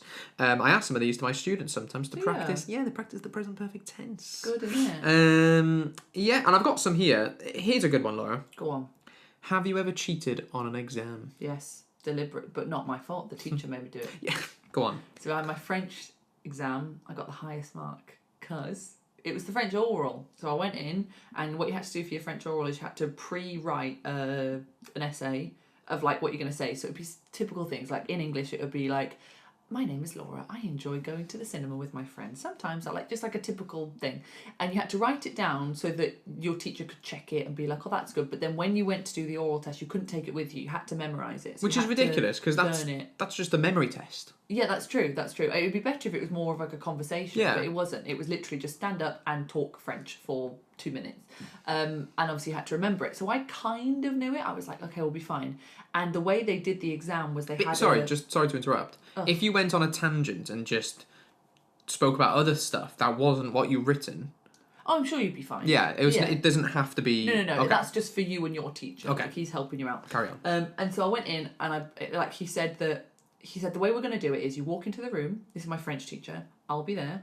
And I will give you your... you give me your planned speech on a piece of paper. I'll have it here just so I know what you're supposed to be doing, right? And then you say your speech and I will we're going to record the voice. Yeah, we had like a really old-fashioned recorder thing. And then send that tape off to the high-up examiners and then you get your exam back. So I walk in, I gave him my piece of paper and then he gave it back to me and said, just read it but don't make it obvious that you're reading it. And I was like, all right. So I got to read my perfectly written, like checked, grammar is correct, everything's perfect. I got to just read it, but I had to just put in a few in there. So it'd be like, je m'appelle Laura, j'ai 11 ans, but like it was all perfect. Yeah, so you're like making it sound very natural. Yeah, but that was my why fault. did he do that? Because the pressure on schools is that you need to, like the teachers have to get good marks from their students, otherwise they'll have you know, people breathing down their necks. Yeah. So it's probably better for him just to go, look, I know this kid can speak French. I know she can. She's good. So I'm just going to like, she Interesting. deserves a good mark. I'm just going to make it easy for her. Have you ever cheated on an exam? Have I? There was at university, do you remember like the voice classes we had to do? Voice classes. Yeah, so we had movement, acting and voice. Yeah. So there was like an accent class we had to do. And Oh, with all the phonetics. yeah, it was all the phonetic alphabet. It was ridiculous. Yeah, I hate that. And there was everyone was on a table. Yeah, we did like an exam, didn't we? Or a Yeah, test. it was like an exam on the phonetic alphabet. Yeah, it was weird. So we had all these. Everyone was on these desks, and I did not have a desk. I had this music stand because they ran out of thing. Yeah. Right. So you were taking your test on a stand? Yeah, I was sat there, but I was on a music stand. That's It was not weird, yeah. Conducive for Yeah, it was weird. exam taking. But we had like we had like 2 hours before or an hour before to practice and kind of revise. Yeah. And I realised that what I could do is I could write write all the answers or write the phonetic alphabet, whatever it was, on the music stand and then rub it out. Yeah. But then, because it was written in pencil and then rubbed out, in the shining of the light, I could see it. I felt like James Bond. That's really good. So I did that. And I think I did that in my maths exam. Yeah. On the calculator exam. So I don't know if in other countries they do this, but in Britain we have 2 maths exams. There's a calculator exam and a non-calculator exam. The calculator exam is harder, but you have a calculator. And the classic... I absolutely took the mick with that calculator one, by the way. You know, the first like couple of questions would be like 6 times 8. I'd still be doing it on the calculator. Yeah, just to be sure. Yeah, just to be sure. And I did the same thing with that. So I wrote it all out. I wrote like things out on my on the slidey, like the cover of the calculator. Yeah. The plastic cover that goes over the top. But then I rubbed it all out. And then of course it would look very fishy if I went slid it up and then looked. Yeah. Obviously that's so obvious. Yeah. So I just had it out in the open on the table and nobody and then I would just kind of try and catch the Did it light. have your little formulas on there, like your cos and your sin and tan. Oh, yeah. hated maths. So yes, I have. So you know what girls Both. did in my school? Yeah. This girl, I won't mention her name because, you know, rude. She used to write things, like write answers and stuff, on her legs. And then she wore tights, but black tights. But if you pull black tights taut, you can see the skin. So she would sit there with her black tights on with all the things written on her legs. I did this. And then,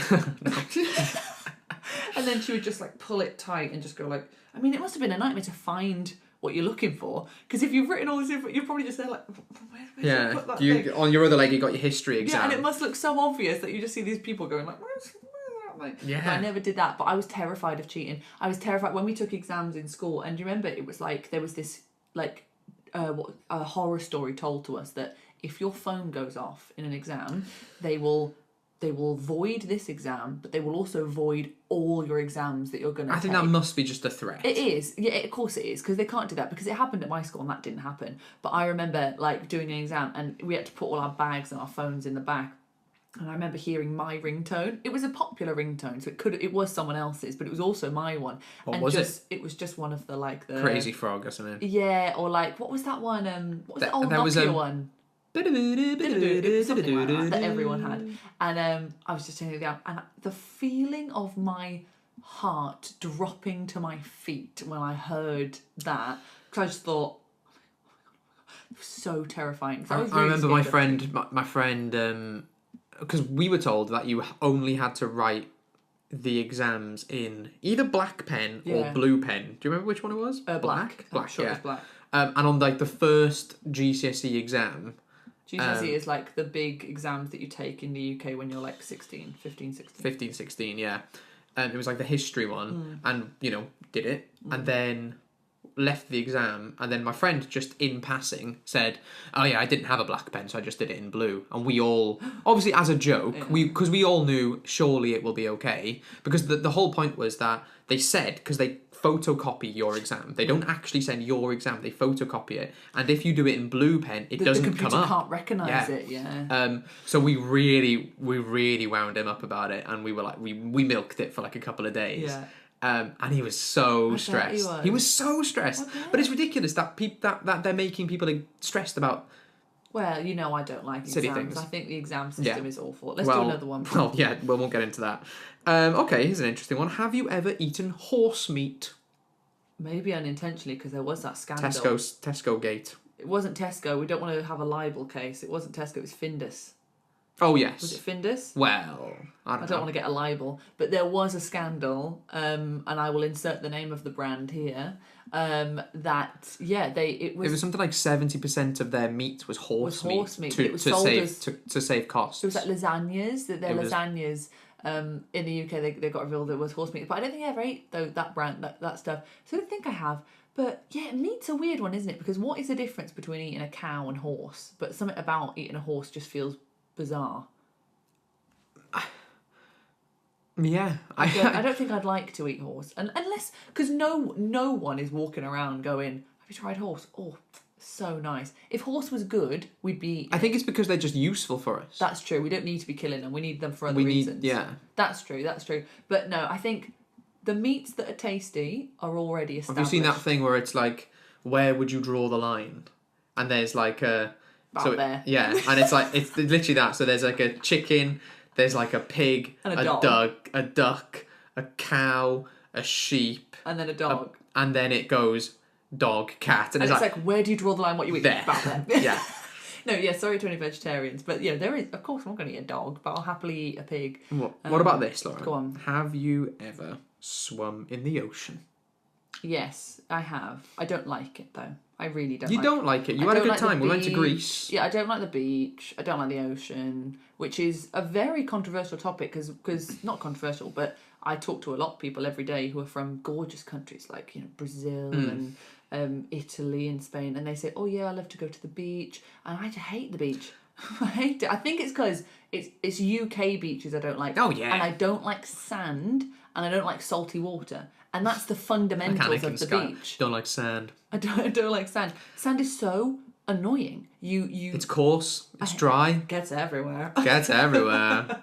I hate it so much. Because you try and have a lovely day, and then people try to make the best of it, and they go, "Oh, put your towel down," and then you sat down. Oh, it's a bit itchy there because there's sand. Try and get the sand off. Does anyone want some food? Yeah, I've got some food. But you eat the food, and you've got sand on your fingers, and then you can taste that you've got sand in your mouth because. And then the sand is blowing in your face, and then it goes in your mouth. And then I can taste the sand.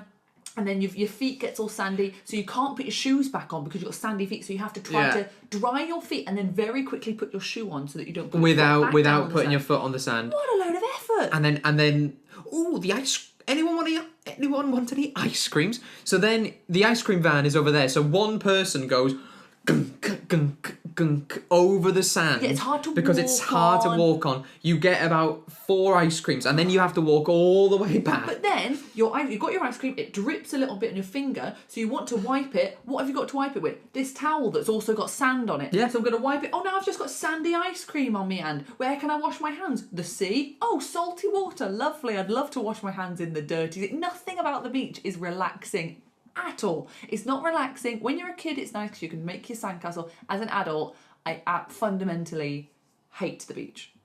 Wow. I mean, yeah, it's a hot take.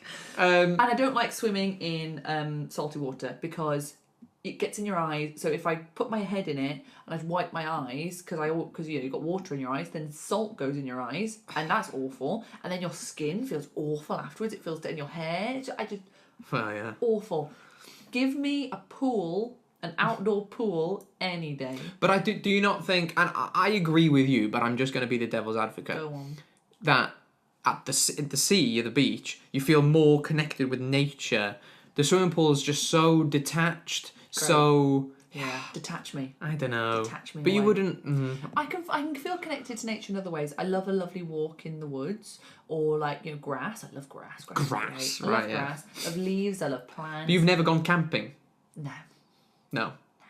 Never. Well, there you go. But the beach is just not my thing. I can swim in the sea. I would never choose it because UK beaches, the sea's always way too cold. It's never appealing. The one in Greece was nice and clear. That was quite satisfying. But because it was clear, there were fish, loads of fish, beautiful to look at. I thought this is amazing. But then you had to get in and swim with them. And do you remember were you in the sea by this point, or was I? Because there was about 10, 15, 20 minutes where I was just trying to pluck up the courage to get You in don't the like the sea. sea, do you? Because we'd stopped the boat and there was an island. And I really wanted the experience of, wow, yeah, I've swam and I'm on this Greek island.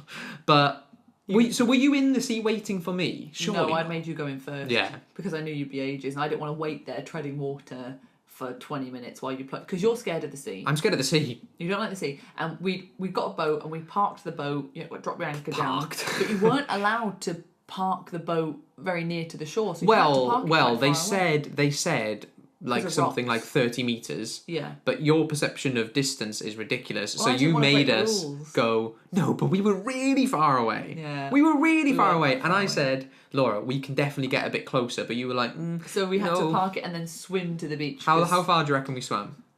I don't know distance, but I think I was swimming for about a minute and a half. I think it was about 100 meters. I don't know what that means. Well, imagine you're going to run 100 meters race. You're going to run. Imagine you're watching a race, a 100-meter race. It's like imagine a running track. It's the foot like Is that the one Usain Bolt did? Yes, Oh, that's not far. 100 meters. What are you on about? That's about from here to that house. No, further than that. It was about that distance. It wasn't. It was Either further. or, It was further. I thought this will be fine, and I just swam. You spent the whole swim like this. Because I'm not a good Laura. I'm not a good swimmer. I'm scared of the sea. It was horrible. Yeah, and then my favourite story is Yeah. when you got to the. Did I go there? Did I reach there before you?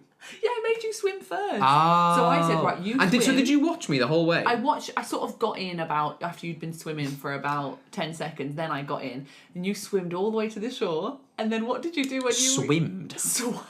Sorry. I swam all the way to the beach, and I crawled. I felt like I'd You been. just swam the channel. or No, I felt like my plane had crashed into the sea. something. Tom Hanks. Yeah, and I was like honestly, I was exhausted, swam for like a minute. and I was like on the rocks. Ugh. And I dragged myself slowly, and it was painful onto the beach, and I lay there, and out of relief, I wet myself. Yeah, because I thought, well, I'm already wet. So, and then, but then you could see the rocks, like the rocks around me were dry, and then I saw like a stream of water. So if you ever go to Greece, around Corfu, I've wet myself there. Oh, that's so funny. I love that story. You just like, and just wee. Yeah, and then we had to swim back. Oh. Yeah, but I swam with you that time. I swam beside you and made sure I was like, it's okay, you're doing it. Horrible. Should we do one Let's more? do 'Cause one we've been more. talking for 30 minutes here, Laura. Have we? Okay, Yeah. let's round up with one more. Have you ever fainted? No, and I really want to. I want to in a safe situation because I want to know what it feels like. I'm so curious. I have I fainted. know you have. Yeah, and Where yeah. did you faint? For the purpose of the podcast, for the purpose purpose of of the the podcast, podcast. I will repeat my story for you, Go on. Laura. So I was sixth form, so I'm maybe 17 years old, 18, 17, and my parents went to work about Good on him. about 8:30, Yeah. and I caught the bus at about 8:10 every day. And it was about 10 to 8. So, and I used, I was very quick at having a shower. Yeah. I was in the shower. Normal day. Had my breakfast. I felt absolutely normal. And then I just randomly, just in the shower, just felt really lightheaded. And I remember my legs going off the floor. Giving way. Yeah, giving way. And I don't remember hitting my head, but I must have hit my head. I must have done. It was like a walk-in shower, but my legs gave way and I landed on the floor. And then I just remember it felt like I was just asleep for a long time. And then I woke up and the water was still on me. The water was a bit cold. Yeah. And then I got up. How long had you been Well, out for? then I got out the shower. Yeah. The house was empty. Everyone had left. Everyone had gone. My sister had gone to... Yeah, she was in sixth form. No, I don't know where she was. College. Oh, yeah. My sister had gone to college. My parents had gone to work. They must have just thought I'd left and not said goodbye. Yeah. So then I was locked in the house. But I thought, okay, great. I'm kind of guilt-free. I've got a day off here. Not my fault. Funny story. But then at about 12 o'clock, I got a text from my driving teacher, my driving instructor, and I'd already missed a driving lesson already with this guy, and he was cross. And the deal we had was that he picked me up from school, and then we had a driving lesson, and then actually at the end of the driving lesson I would end up back at home. And I texted him saying, I'm really, really sorry, but this happened and I'm kind of locked in my house. Well, I don't know if I said I'm locked in my house. I'm just at home or something. I'm really, really sorry. I'm really sorry. And he was not happy, and I can't remember exactly, but he said, I'm coming to your house. Oh, wow. And he'll be there in like 30 minutes. And I thought, I panicked because I thought I can't miss another driving lesson. Yeah. And I was locked in my house. So what would you do? What would you do, Laura? I would just reply again and say, I don't know what you want me to do. I can't come, sorry. But I was worried that he was going to like knock on my door and be like, hey, come out. And I'd say, what do you want me to do? I'm locked in. Yeah, I know, but Do I you have didn't a want key? this situation. I didn't want... I'm scared of the sea and birds. I'm scared of lots of things. So what I did was I realised that the only window that I could jump out of and get out the house was on the second floor of the spare room window. And I thought, well, there's a bit of grass. I can, I'll be alright. It's the second floor of a house, so how high is that? That's about, I don't know. I'm sure people can picture a second floor. Yeah, 10 metres, I don't know. Anyway, and I jumped out of the window. And my legs really hurt. I bet they did. My legs were like really shaking and like really, really hurt. Then I had the driving lesson, and because my legs were weak, I was not doing very well, and he was getting cross with me regardless. And I was thinking, I've jumped out of a window to be in this class. Anyway, I fainted this we morning. had the class. What a day. We ended up back at my house, but of course, and then I was locked out of my house, and I just had to sit outside my house for about 3 hours waiting for my mum and dad to come home. And then the story I gave them was that I just had an early lesson, and well, my day finished early, and I didn't tell them the whole thing. So, mum and dad, if you're listening to this, that's what happened. They won't be listening to this. That's crazy. What does it feel like when you faint? Does it just feel like... Oh yeah, so it just felt like genuinely, it just felt like I just went to sleep. Wow. I do want to experience it once. I want to experience it when I'm right next to like a mattress and I can just like... But I haven't. I've never fainted. So let's hope it's not today that I faint. Well, there you go. Sorry about that long story. No, it's all right. I enjoyed the long story. So should we let's have some lunch. It's lunchtime, isn't it? It is lunchtime. What are you going to have for lunch? Oh, I'm going to have a salmon rice bowl. What? It's just very fancy. It's very fancy. It's nice. Beans on toast for me. Oh, yeah, beans on... Oh, and that's rounding this off. One of my other fears, baked beans. Well, there you go. So you keep that way. The beans that I've got are not very nice. They were 17p. And I bought them about 4 months ago. I hate beans so much. So enjoy your beans. Thanks, enjoy your salmon. Thanks for joining me. Thank you very much. See you later. Yeah, Bye. well, I'll see you now. Bye.